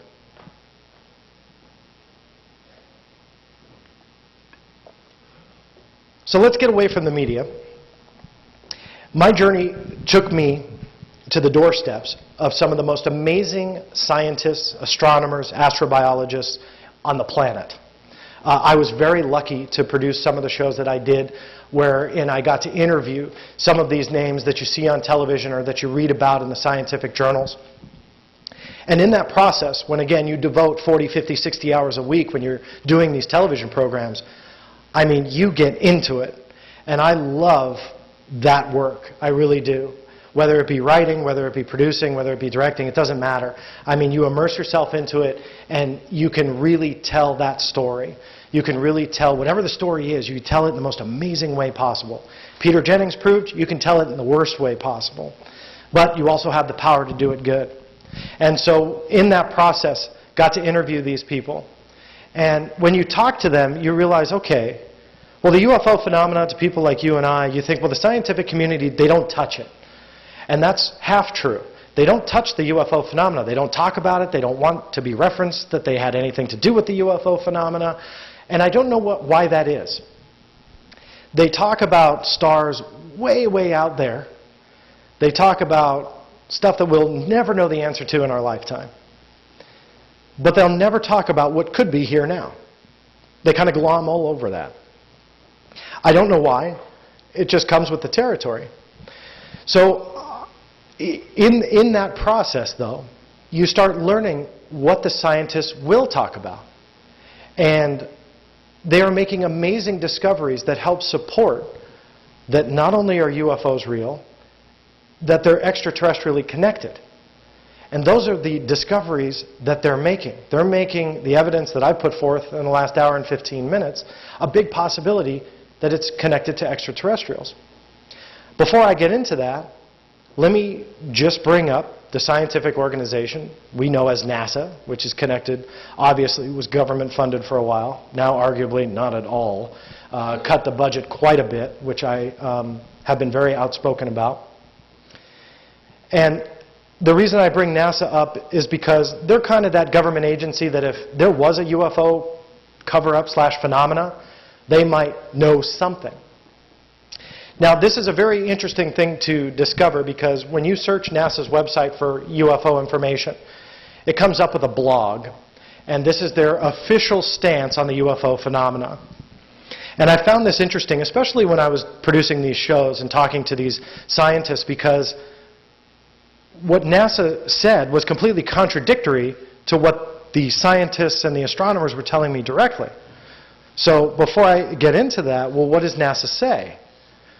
Well, in this particular blog, you can write to the scientist at NASA and ask them any question that you want. This particular question, have aliens visited Earth? Are UFOs real? And I'll try and summarize this or go through it as quick as I possible. No. That's what they say. No. There is no evidence for visits of intelligent aliens to Earth, either now or in the past. There are many claims concerning UFOs and aliens, but no evidence to support these claims. The photos that are posted on the internet are mostly fakes, and no one has ever produced an artifact or any other tangible scientific evidence of UFOs or aliens. One of, and this is their error, not mine, one of the strongest cases against the reality of these claims is that the group of people who spend the most time observing the sky are amateur astronomers, and they don't report UFO sightings. If there were any evidence of aliens, astrobiologists would be among the first to hail such a discovery and analyze the data. However, there is no evidence that withstands scientific investigation. Now, why did I highlight this one particular paragraph? One of the strongest cases against the reality is that amateur astronomers don't see UFOs. On the surface, NASA is no different than the United States Air Force. They are no different than the Pentagon, and they are no different than NORAD. They want you to believe that first thing they tell you, so you don't look at the evidence. NASA obviously didn't do their research. They named a space telescope after Johannes Kepler, but they apparently ignored the fact that way back in 1623, Kepler himself saw a UFO. He described it as a burning globe that appeared at sunset on the 17th of November in 1623. They said that it was visible in different places all over Germany. In Austria, that same object, it was affirmed that a sound of cracking or crushing was coming from it. Described it as if it would come from a thunderbolt. Not saying it's an extraterrestrial craft, but back in 1623, there wasn't really much in the sky. Plus, you have a name like Kepler. May I remind you again that NASA named a space telescope after the man, seeing a UFO, and they ignore it, say, nope, they've never seen one. Here's another name you'll recognize, Edmund Halley. In March of 1676, he saw one too. He described it as a vast body apparently bigger than the moon. When you have somebody like Edmund Halley saying something is bigger than the moon, it probably is. I know the science was different back then. Maybe give or take it was a little different. But when you see an object in the sky with somebody with his credentials, that's something to pay attention to. He estimated it to be about 40 miles above him. He said it made a noise like the rattling of a great cart over stones. I always love these descriptions that are hundreds of years old. Now, don't think that it's just the old guys 300, 400 years ago. Clyde Tombaugh, you may not know the name, but he is the guy that discovered the wee little planet that we call Pluto. He also not only saw one, but he says, I have seen 3 objects in the last 7 years which defied any explanation of known phenomena, such as Venus, atmospheric optic, meteors, or planes. I'm a professional, highly skilled, professional astronomer. Clearly, he thinks he's professional. In addition, I have seen 3 green fireballs which were unusual in behavior from normal green fireballs. What are normal green fireballs?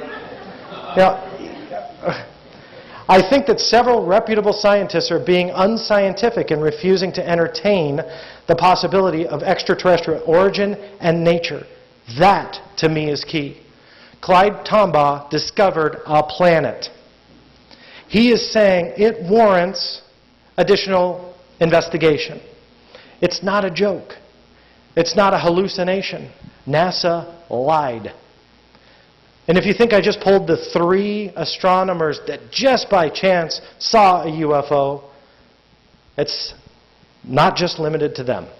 There was a study that was done, it was compiled of 48 pages in length. It ranged from November 17, 1623 to October 1st, 2000. It profiled astronomers, amateur astronomers, planetariums, universities. All of their UFO sightings were chronicled in these pages. You might be saying, oh, only 48? Well, they were only a couple lines apiece. So you have a couple hundred sightings in this particular document alone. And that's just from this one study. There's tons more on top of all of that, and there are universities, planetariums, and scientists all the time that report UFOs. So again, on the surface, the government wants you to believe something.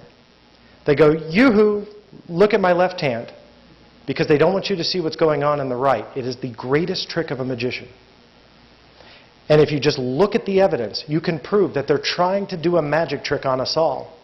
But if you just use a little bit of common sense, we can absolutely prove otherwise.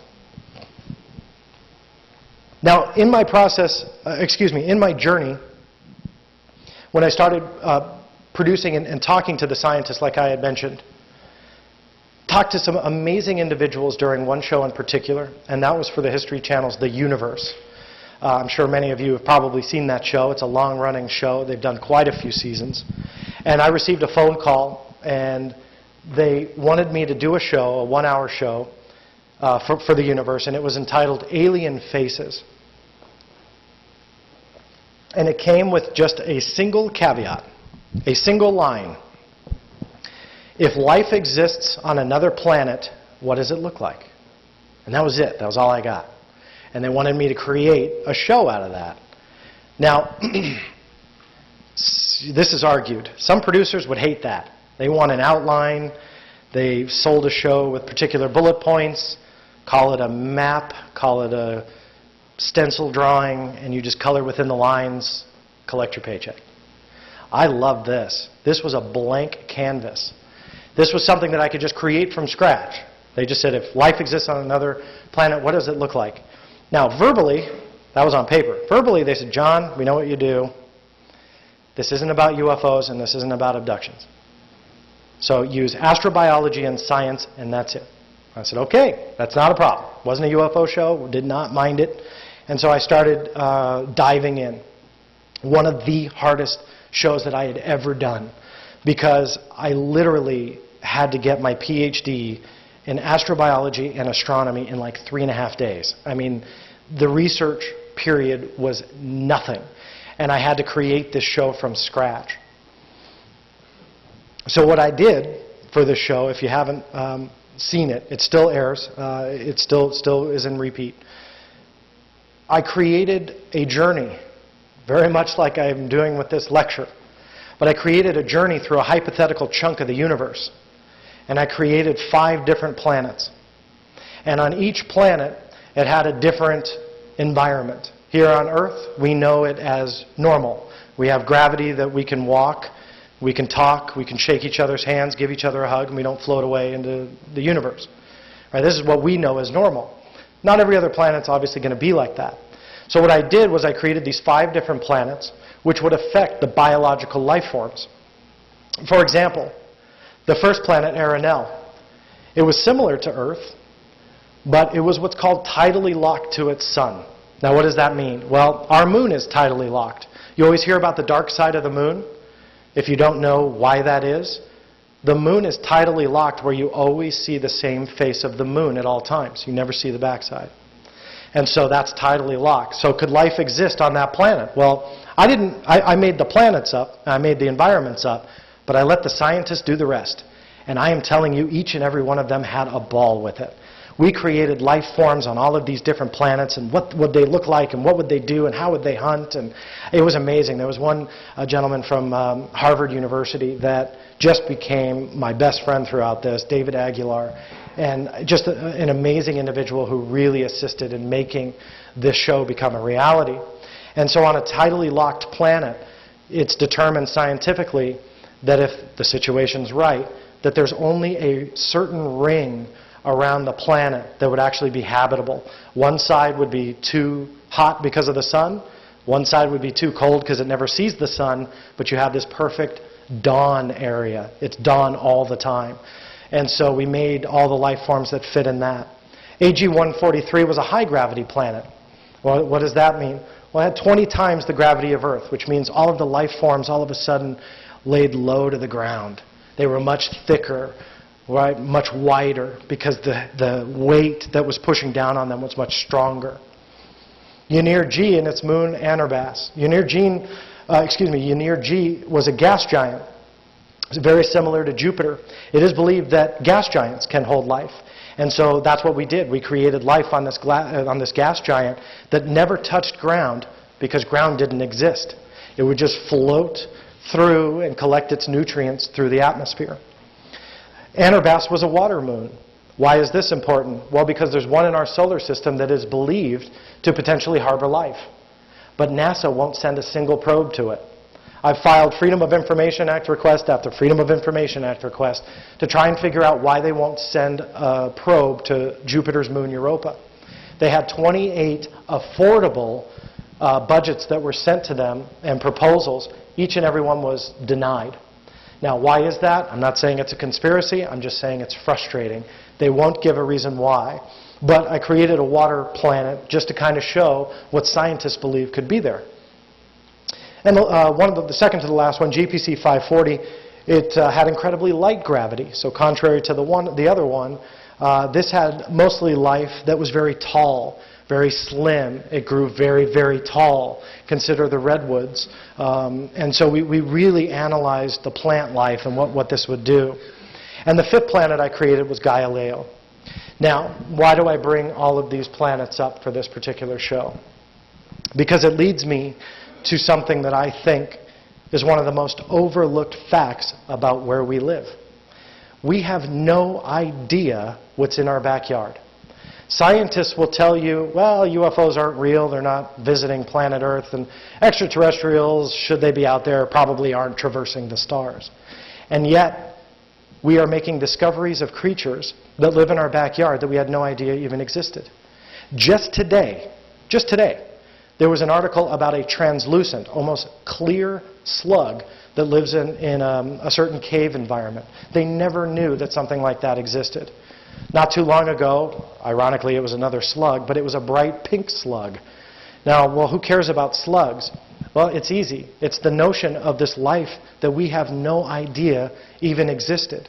Yes, these are real creatures. These are not ones we created for the show. Yes, that one looks like an alien over there, which is why I had to put it in there. I have no idea what that is, but I would not want to meet it in a back alley. But these are all things that live in our backyards here on planet Earth. And so there's an amazing abundance of life, but science is constantly proven wrong. And with our show going through with the 5 planets, we realize just how wrong science is. Not only because they're just blatantly wrong about some of the facts they come out with, but because they overlook such a huge amount of evidence that may show us intelligent life is out there. Now, what are some of the discoveries just in the last couple of months? Well, in June of 2013, scientists drilled down over 2 miles of thick ice. And there's this is considered the 4th deepest lake on planet Earth. And they drilled down over 2 miles. They believe it's 15 million years that this lake has been sealed off from, call it, the world.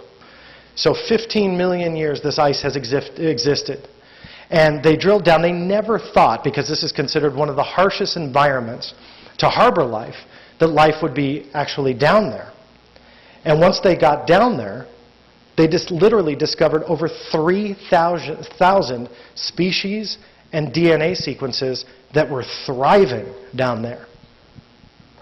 They never knew that that was even possible.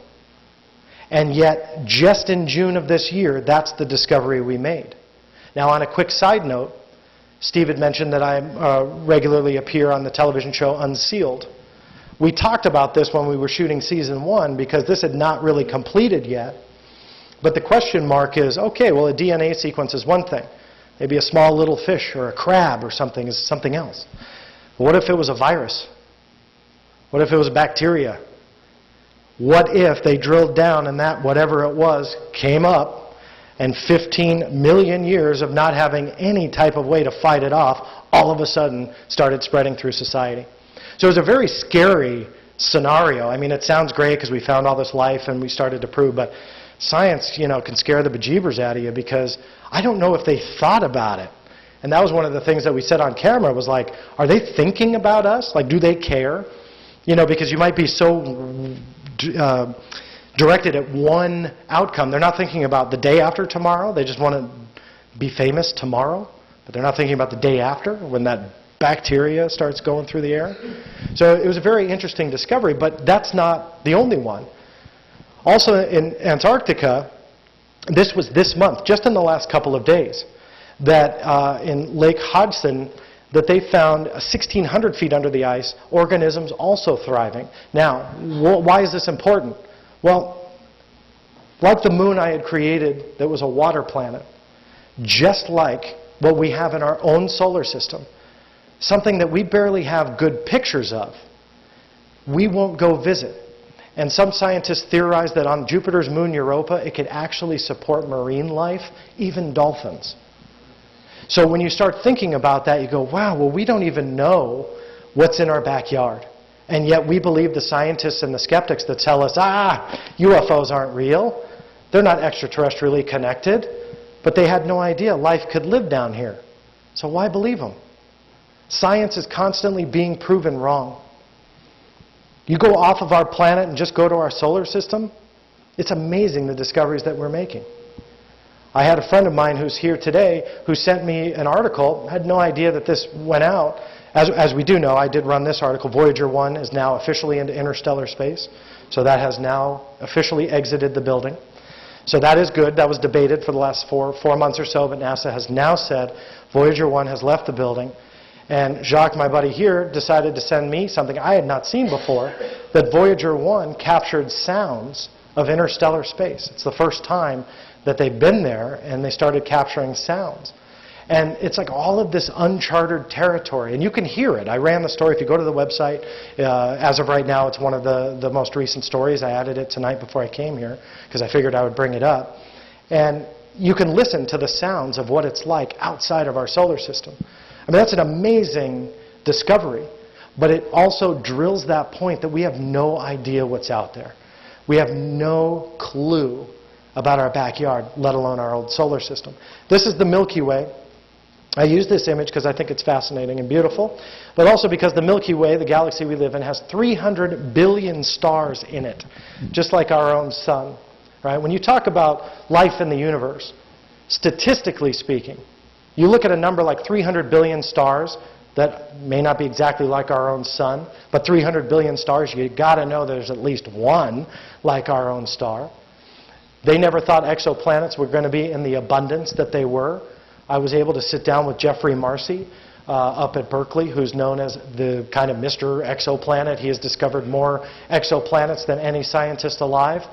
Talking to people like that is an amazing experience. But you start hearing about how many planets really are out there, how many Earth-like planets really are out there. Here's another amazing discovery just in the last week. This picture was taken of Able 1689. Consider it, when you look out in the night sky, probably less than a pinpoint of what you're looking at in the visible universe. The Hubble took a picture, and they believe in this section of in the universe, in that little less than a pinpoint in the sky, there are 160,000 galaxies just in that little dot. Now do the math. A galaxy has anywhere from, on the very small end, 10 million stars to well over 1 trillion. You have 160,000 galaxies. That's just a pinpoint in the night sky. That math is overwhelming to try and figure out. And this starts to really paint that picture of, okay, I think statistically and mathematically life's out there. It has to be. The question mark, however, is it here? And in my journey, they get a bad rap, the SETI Institute. Stan, who, as you know, I love dearly, but he has the acronym of Silly Effort to Investigate. And he's kind of right. We know the real acronym is the Search for Extraterrestrial Intelligence. And in short, they're the guys that traverse the radio waves looking for a radio signal from another world. It is silly. I mean, that I do agree with Stan over. But they do a lot of amazing research that you never hear about. They used to fly microbial samples on the space shuttle before they canceled the space shuttle.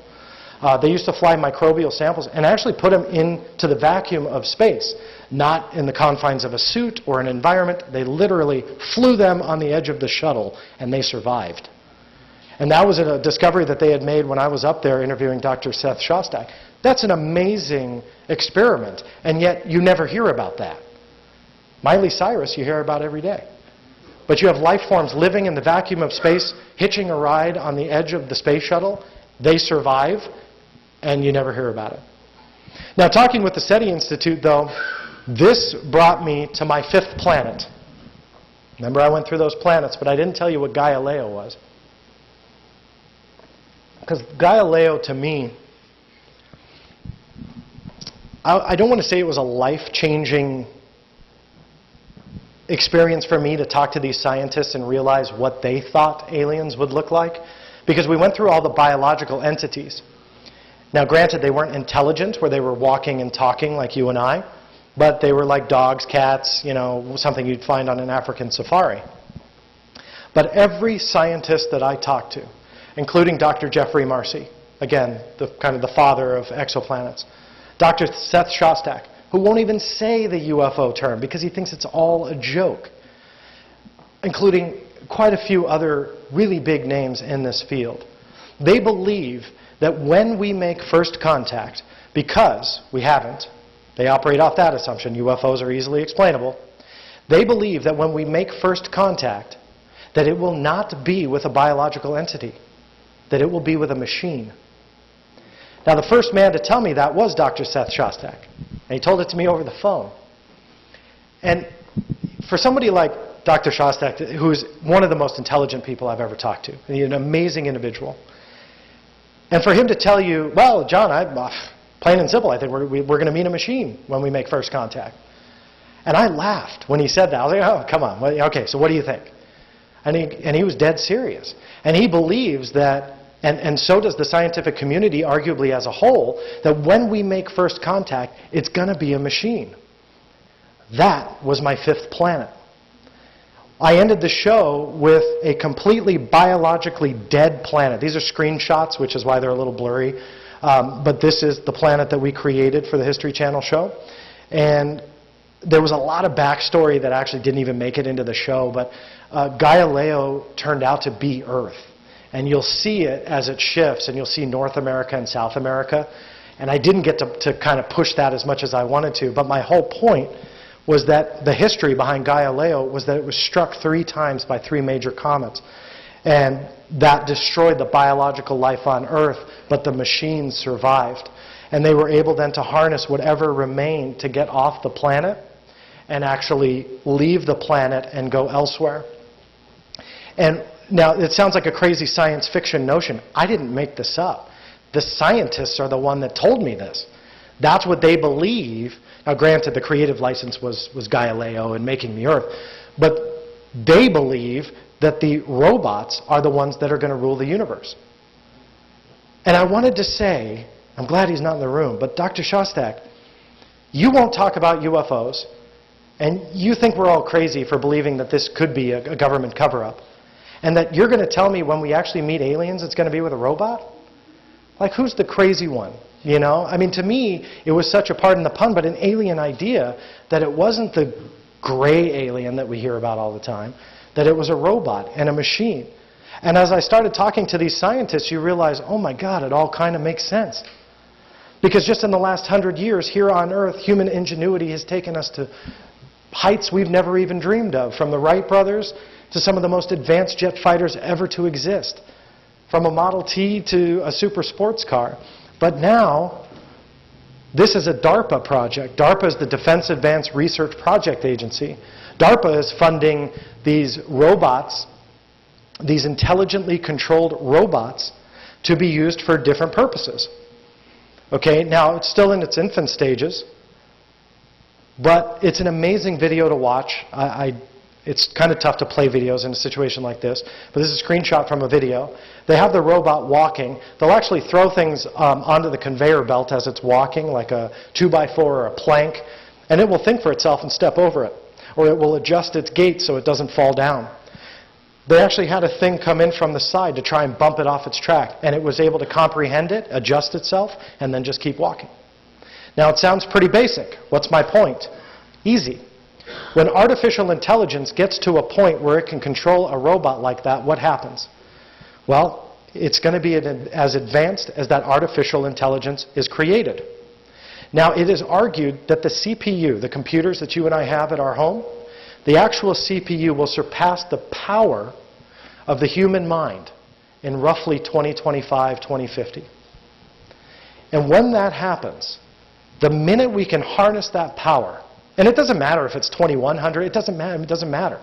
Once we harness that power, then what happens? If we create artificial intelligence to utilize a computer that's just as powerful as our human mind, what happens next? Well, if it wasn't crazy enough, in July of this year, something else was discovered in science. Swiss scientists were able to actually mimic the processing power of the human mind, and that happened this year. That was in July. Now, what does that mean? As powerful as the brain can mimic the processing power of the brain, the way that it thinks, the way that it processes. So now all of a sudden, what all of these scientists and astrobiologists were telling me, it all started to make sense. It's like, oh my God, it sounded nuts to me, but now it really sounds like that is who or what we can run into. So then the big question is, well, then why aren't they here? Why haven't we seen anything? I'm not saying this is extraterrestrial, but I am saying that maybe they already are. There's a theory about self-replicating machines that can go out into the universe and literally do whatever it's tasked to do. That goes into artificial intelligence. If you have something that says, okay, it's a robot that sits stationary, when this plant gets dry, you water it. Okay, and if it's programmed to do that, what happens when the plant gets dry? It waters it. And it goes all the way to the very advanced thinking and dreaming like a human brain would. I bring up this photograph because this is 100% official from NASA. It's also 100% unexplained. It was STS-88. The picture was snapped on December 11th, 1998. Now, I know it's hard to tell from this. This is an untouched photo. I did not Photoshop this whatsoever. And there's a mysterious object right there. Zero caption was on this photo. I'll help you out. This is rotated. Now, remember, there's no upside down in space. So it doesn't matter which way the photo actually was. And this was in focus, just like the Earth is. Now, what does that say? That this is probably not on the window that they're shooting out from. Because if it was, it would probably, in theory, blow it completely out of focus and you'd never see it. Some people have argued it might be a smudge on the window, but again, it looks like a physical object, just like the Earth underneath it. To help you out even more, here's a modified version of it. NASA has zero explanation for what this is. They call it debris. That's the only keyword that they have in this particular photograph. Now, there's been a bunch of analysis now. I put a case file up for it. There's no answer. I'm not saying it's extraterrestrial. But what I am saying is, how many satellites have we put up that look like that? How many spaceships have we put up that look like that? This doesn't really match up to kind of anything that's up there. It's not a booster engine. You can rule out quite a bit, and you're left with a huge question mark. So with this notion of intelligent machines, now what does that mean? Well, this isn't, and this was a big shock to me, this wasn't a notion that was just talked about in the last couple of years. We put it on the History Channel and it's a fun story to talk about. This has been debated since the 1950s. Enrico Fermi was the one that actually put forth, hey, an intelligent civilization will not traverse the stars themselves. They will create a robot to do it for them. They called the idea and concept a von Neumann probe. And the von Neumann probe could go out and it would be tasked to survive. And it would go out into the universe, 1 or 2 or 5, it didn't matter. All you had to do was create one. If you programmed it to replicate itself, what does it do? Well, 1 then becomes 2. 2 then becomes 4. 4 becomes 8, and so on and so on and so on. The Fermi paradox said, if that is true, you will soon have trillions of these von Neumann probes that are dissecting the universe, and all of a sudden you would see certain parts of the universe start blinking out and just dying from our visible sky. Right? And this is 1950. I mean, it's pretty deep stuff, but they were debating this back then. And so then the question was, well, look, if we don't see that, because that's where we're going as society, then they don't exist. Then extraterrestrials aren't out there. Then the human race is the first. We are the first intelligent race because any other one should have been to that point. Carl Sagan came along and he said, you know what? He says, I don't think so. He says, because when you truly become an intelligent civilization, when you truly grasp where, who, and what we are in this universe, if you find a von Neumann probe or a self-replicating machine, you would kill it. Carl Sagan said any intelligent civilization would destroy any self-replicating machine they would find. So Carl Sagan then breathed new life, pardon the pun, on extraterrestrials being prevalent in this universe. And again, this was decades and decades ago. And by doing these shows, and this is kind of where I start to wrap up my journey, you talk to some of the top names in science that are way smarter than I wish I could ever be. And they sit down and tell you, yes, we would meet a robot. Or yes, computers will surpass the human mind, and when we build it and we send them out into the cosmos, they're going to change our universe as we know it. All of that stuff really does make an impact. And then when you take that and you go back to some of the fairly mundane documents, and sometimes it's tedious to go through those pieces of the puzzle, when you put them all together, you realize, okay, there's something here. We proved the cover-up with the government. We proved the lies from the military. We proved the ineptness of some of, or the majority of, the media. We've proven quite a bit in the last hour and a half or 2 hours or so. Right? And then when you end with, okay, the scientists will glom all over that, skip it, bypass it, they don't even want to touch it. But then they start talking about robots traversing the cosmos, and they talk about self-replicating machines and intelligent aliens. It really changes the picture. And that's the evidence that I urge you all to look for. One of the most common questions to me is, will disclosure ever happen? Will the government come clean? Will NASA say, well, John, you discovered one of the smoking guns of our archive? It'll never happen. But my same response, in the same breath, I say is we don't need the government to give us disclosure. Disclosure is from within us. If we take the time to look for, just using common sense, logic, and reality, if we take the time to ask those questions and look, it's amazing what you can discover. And I would urge you all to do that and to ask those questions. Don't take the answer on the surface. Don't believe what they tell you. Because I hope with what I've proven here, there's a lot more that's out there. This just scratched the surface.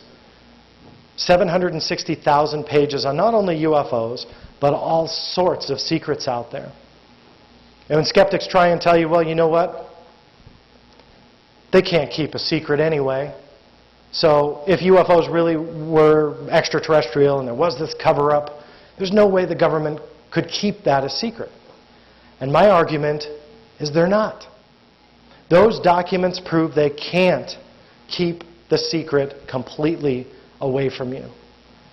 when you look at the nuclear programs, when you look at the stealth technology programs, they've proven time and time again they're capable of keeping a cover-up, but eventually it comes out. How does it come out? You ask the question. Thank you very, very much for your time.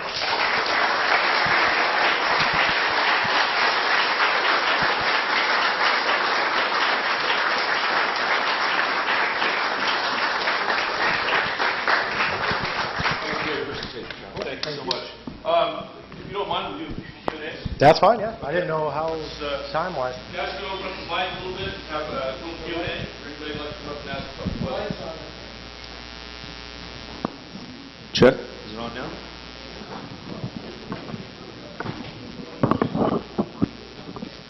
Check. 1, 2. How about now, Dennis? That's good. Okay, come on up. Yes, sir. Okay, here we go. Is your universe show available on YouTube? You know? It is. The question was, is the Universe show available on YouTube? Yes, it is. I had put it with semi-permission on my YouTube channel. There's no ads or anything on it. It's sourced and copyrighted to them.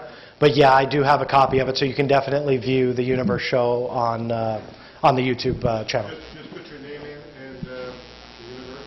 Yeah, if anybody's writing this down, it's youtube.com/blackvault and the number 2. Somebody took Black Vault, so I don't know, just put a number 2 on it. So, but yeah, if you even search for the Universe Alien Faces, you'll come up with it also. Thank you. You're welcome. It's still live. Dennis? Yeah, no, I had it. Check. There we go. Okay. Dwayne, come on up. Hey, John. Quick question for you. You are very familiar with... No, I'm not going to make a joke. I was waiting. No. You are very familiar with Project Blue Book. Can you describe how epic this was? Now, this is the biggest investigation of UFOs in the government's history that we know of. Yeah. You've been to Wright-Patterson where this thing was done. Can you describe how big and epic the building was and the huge staff they had behind this and whatnot? Well, strangely and ironically, it really wasn't big at all. I mean, you know, it was a big undertaking to investigate 12,618 sightings, but the staff under Project Blue Book was fairly minimal. You know, I mean, Wright-Patterson as a base was huge. There's some photos of the Project Blue Book staff, and it is a very fairly small room.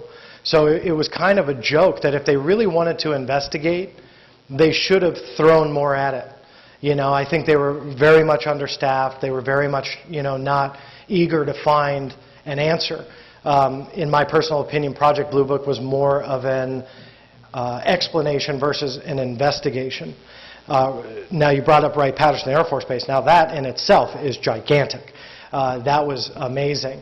And, you know, for what it's worth, a very other quick side note was, and if you haven't caught on, Dwayne here was a producer that I've worked with for quite a bit, and he was my co-producer on the Hangar 18 story.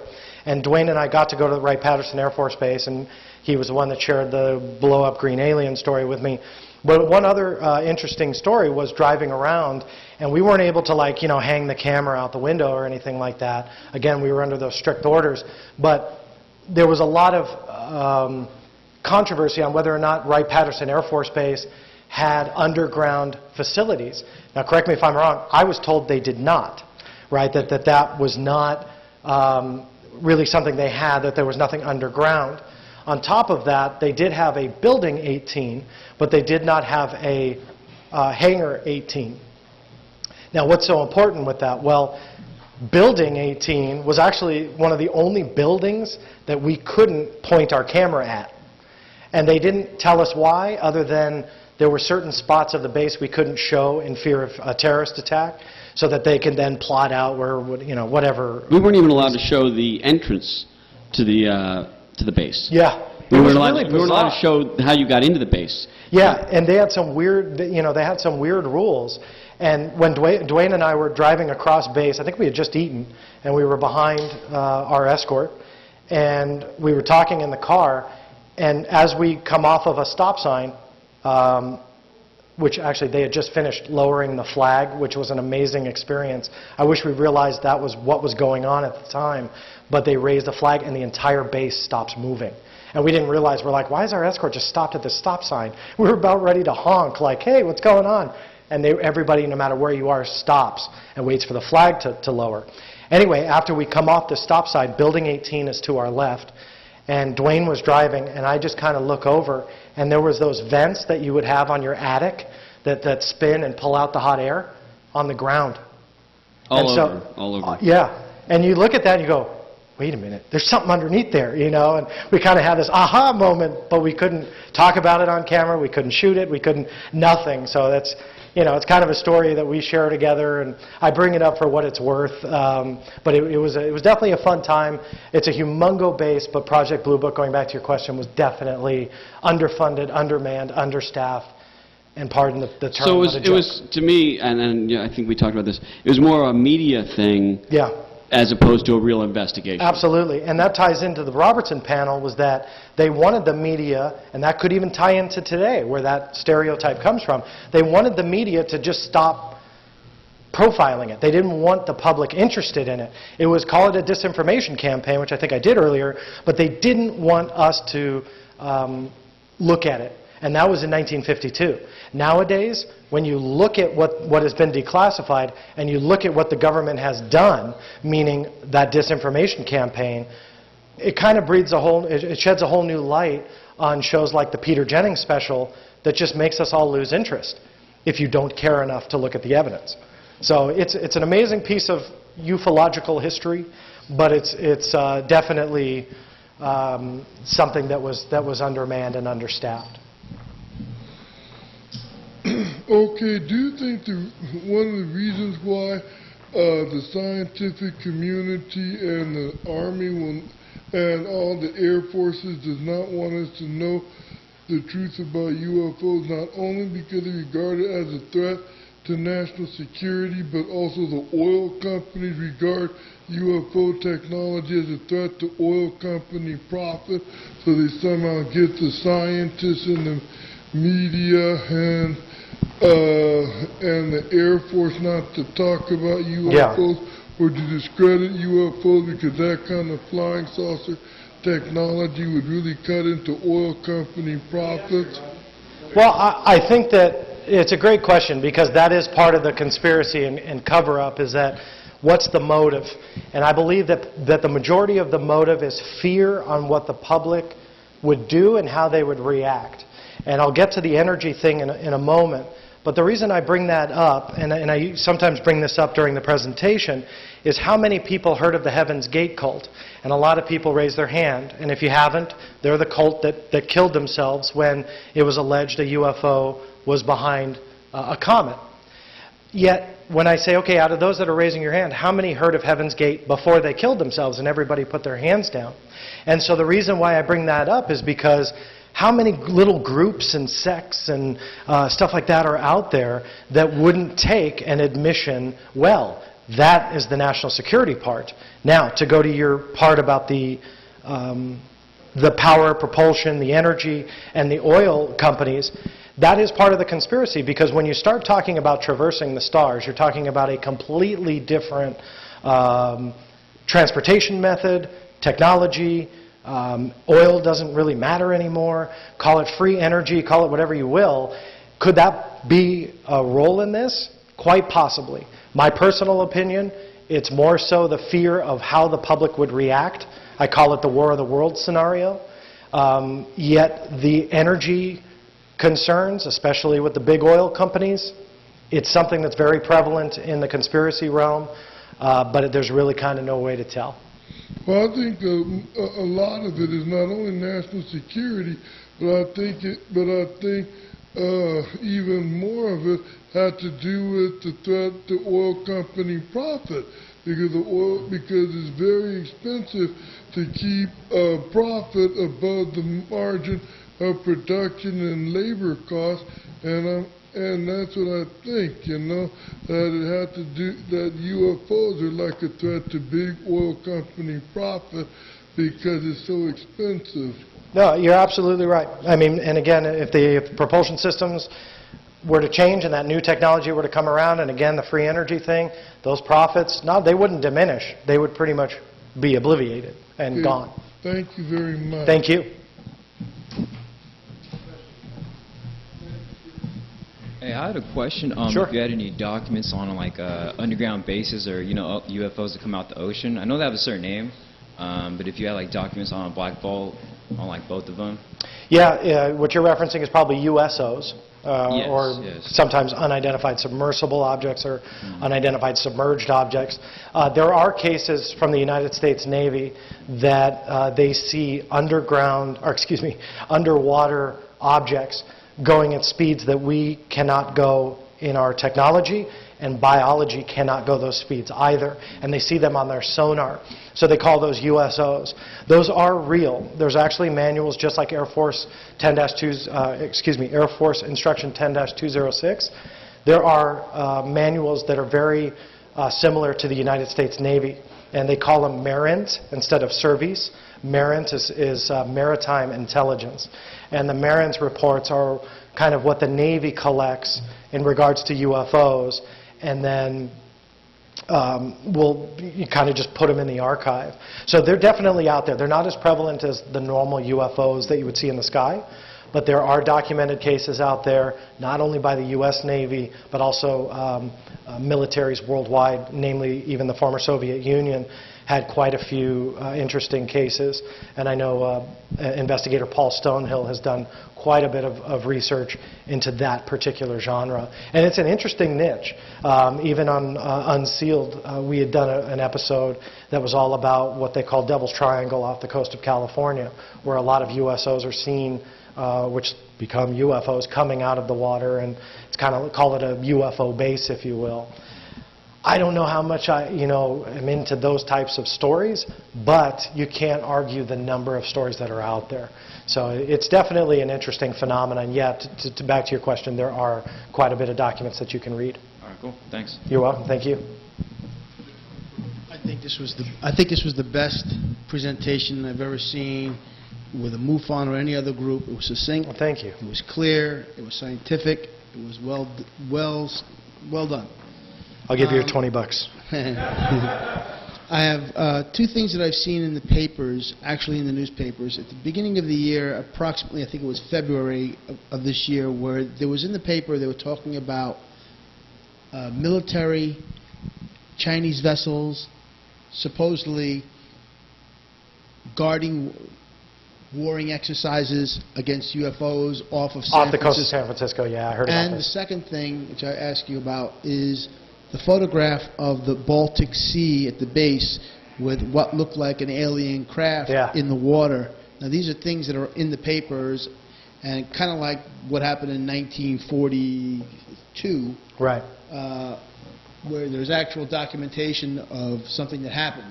We got something, this is happening again, and was out there for a day, and nothing's happened since that time. Talk about it or anything. Yeah. What's going on with that? Well, let me deal with the first part of your question, the military brigade, so to speak, off the coast of San Francisco. Now, here's my personal take on the story. I don't know if it was real or not. The source of that was a website called Veterans Today, and I'm drawing a blank on the author's name, but the website sounds legitimate, but the stories that they've come out with are kind of nothing but. To interject on that point, that website was not the source of that. That website picked it up from the real news sources and put it on there. What was the real news source, though?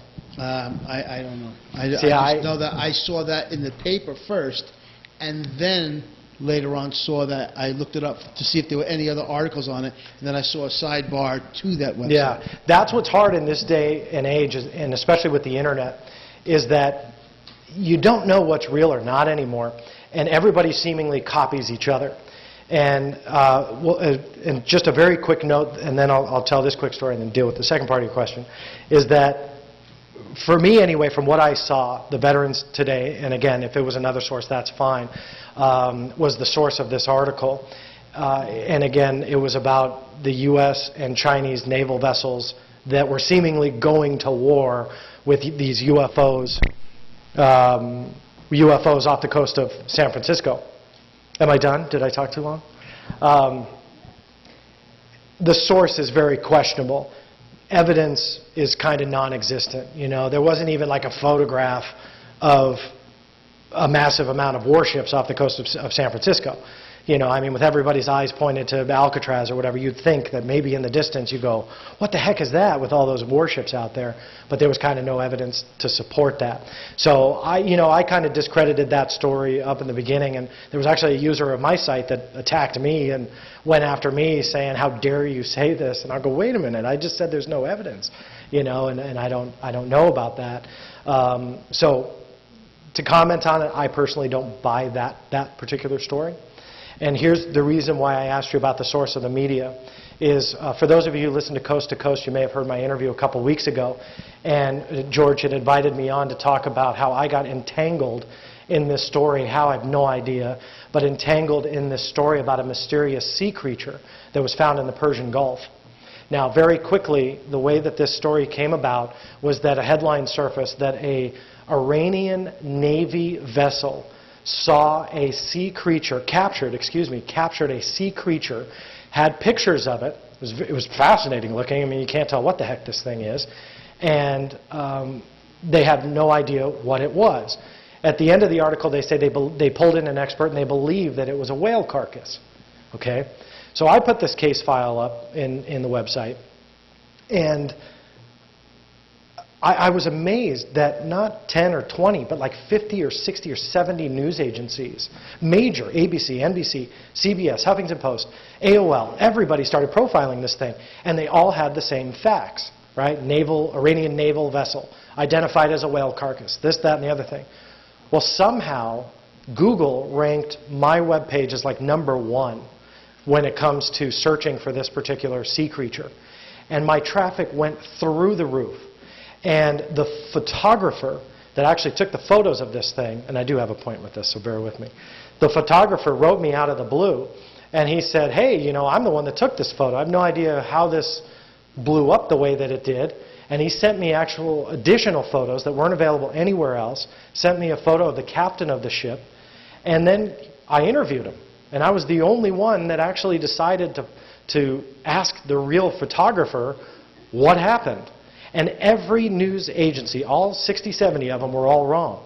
It wasn't the Iranian Navy. It was a commercial vessel. It wasn't identified as a whale. It still remained unidentified. They didn't capture it. They went away from it because it smelled so bad. I mean, it was like every little thing was wrong. But what did that show me? And this goes into my point, is that each media conglomerate, no matter how big and no matter how small, one says it and then they all report it. You know, and it's just like this domino effect. And so that's why George invited me on, was to talk about this thing, because it still remains unexplained. But also it kind of goes into me talking about the media saying they aren't asking the questions. You know, they could have tracked down this photographer. I was lucky. The photographer tracked down me because he saw my site as the #1 listed thing in Google. And it was a very popular search term. And so I was amazed that he found me. But he did. I updated the case file, appeared on Coast to Coast, and the case file blew up. So my whole point in that, again, is that domino effect. And the Baltic Sea, thank you. And so the last part of your question, the Baltic Sea UFO, that is a fascinating case. In short, a diving team in the Baltic Sea took a imaging, I guess sonar, of the bottom of the Baltic Sea and found what appeared to be a flying saucer disc-shaped object that was embedded into the dirt. And it actually had behind it a trail that was embedded into the bottom of the sea, like it had hit, drug, and then come to a stop. Well, after a year and a half, they got some funding. They went down there, took higher resolution photographs, and you look at this thing, I mean, it's amazing looking. No one's been able to prove it's been a fake. It looks completely legitimate. You know, these guys are not UFO guys. They were divers. They just came across this thing deep in the Baltic Sea, and then it just exploded on the internet about a year and a half, 2 years ago. And then again, they later went back, started analyzing it, taking more pictures, and then they see this whatever it is, this disc-shaped object that they can't explain. Of the pictures that the pictures that were shown approximately a year and a half ago, have they updated the new pictures? Yes. Because I was told, and what I've been looking at is, I have not seen anything new in terms of the pictures. They show that exactly what you're showing. Maybe that's when I caught it. There's a couple releases. The initial release, then they went back. So if you've only seen one release, there are more that are higher def. There are computer renderings. Be careful you don't stumble on those, because those obviously are not real. But yes, there are more pictures to see, and there's a lot more. So, I mean, in closing, I have no idea what that object is. I'm intrigued by it because, you know, these guys aren't in it really for the fame. They're not UFO guys. They're regular divers. You know, they were looking for funding to get down there, but I'm sorry, the evidence spoke for itself. If I had the money, I would have gave it to them, you know. So hopefully they get more and they can get down there and see what this object is. And if it comes out that that object disappears, and there we go, then we know something was probably up. Yeah. Okay. I was just curious. I really liked your... Don't touch the mic? Okay. I really liked the lecture, so thank you Thank very you. much. I just was curious if anybody's told the Tehran story, because it's such a biblical image of like a prince of the power of the air, and that modern Islamic extremism was born in, out of Tehran and came over. Now it's changed everybody's life, and we all have to be TSA'd on the plane, and it's changed the world. But it's interesting that that phenomena took place in 1976 and what emerged from that place. Well, yeah, and just to that point, though, that's just one case. I mean, Right. you know, there's tons of them. Iran has had quite a few different UFO cases. Mm-hmm. That particular example is just what got me personally started on my journey. It's intense. But Did you yeah, tell it's that not the story only yourself one. in the Yeah, I documentary? didn't discover that. It's been around for a while, Okay. and people have told it. In Okay. fact, the pilot, I met the pilot Yeah. of the F-4 Phantom jet at a conference when I was speaking up north, and he just happened to have been there. And he's always been interested in UFOs since that case, and he went into a lot more detail about what happened to the F-4 after it lost control, and how it went into a negative G dive. I believe him because he's the What was that pilot. again? That the pilot actually ended up going into a negative G dive, which means it wasn't a slow descent like the document said. Right. He completely contradicts it. So I'm not saying that that's true or not true. I'm Yeah. just saying that opens up then a whole nother possibility. What's the idea of UFOs coming out of a mothership in a particular area of the world that affected the rest of the planet for the Right. next 60 years? Right. But on that note, that's not the only place this has happened, and that's why I bring up the Bob White thing, where you have almost a very similar type mothership described craft with other objects coming out of it and even being expelled off of it, and that was on the border of Utah and Colorado. So, Incredible. there's a lot out there when you start looking into it and Right. seeing what's really out there. Right. Thank you. Cool. John, thanks again. Thanks so much. Great presentation.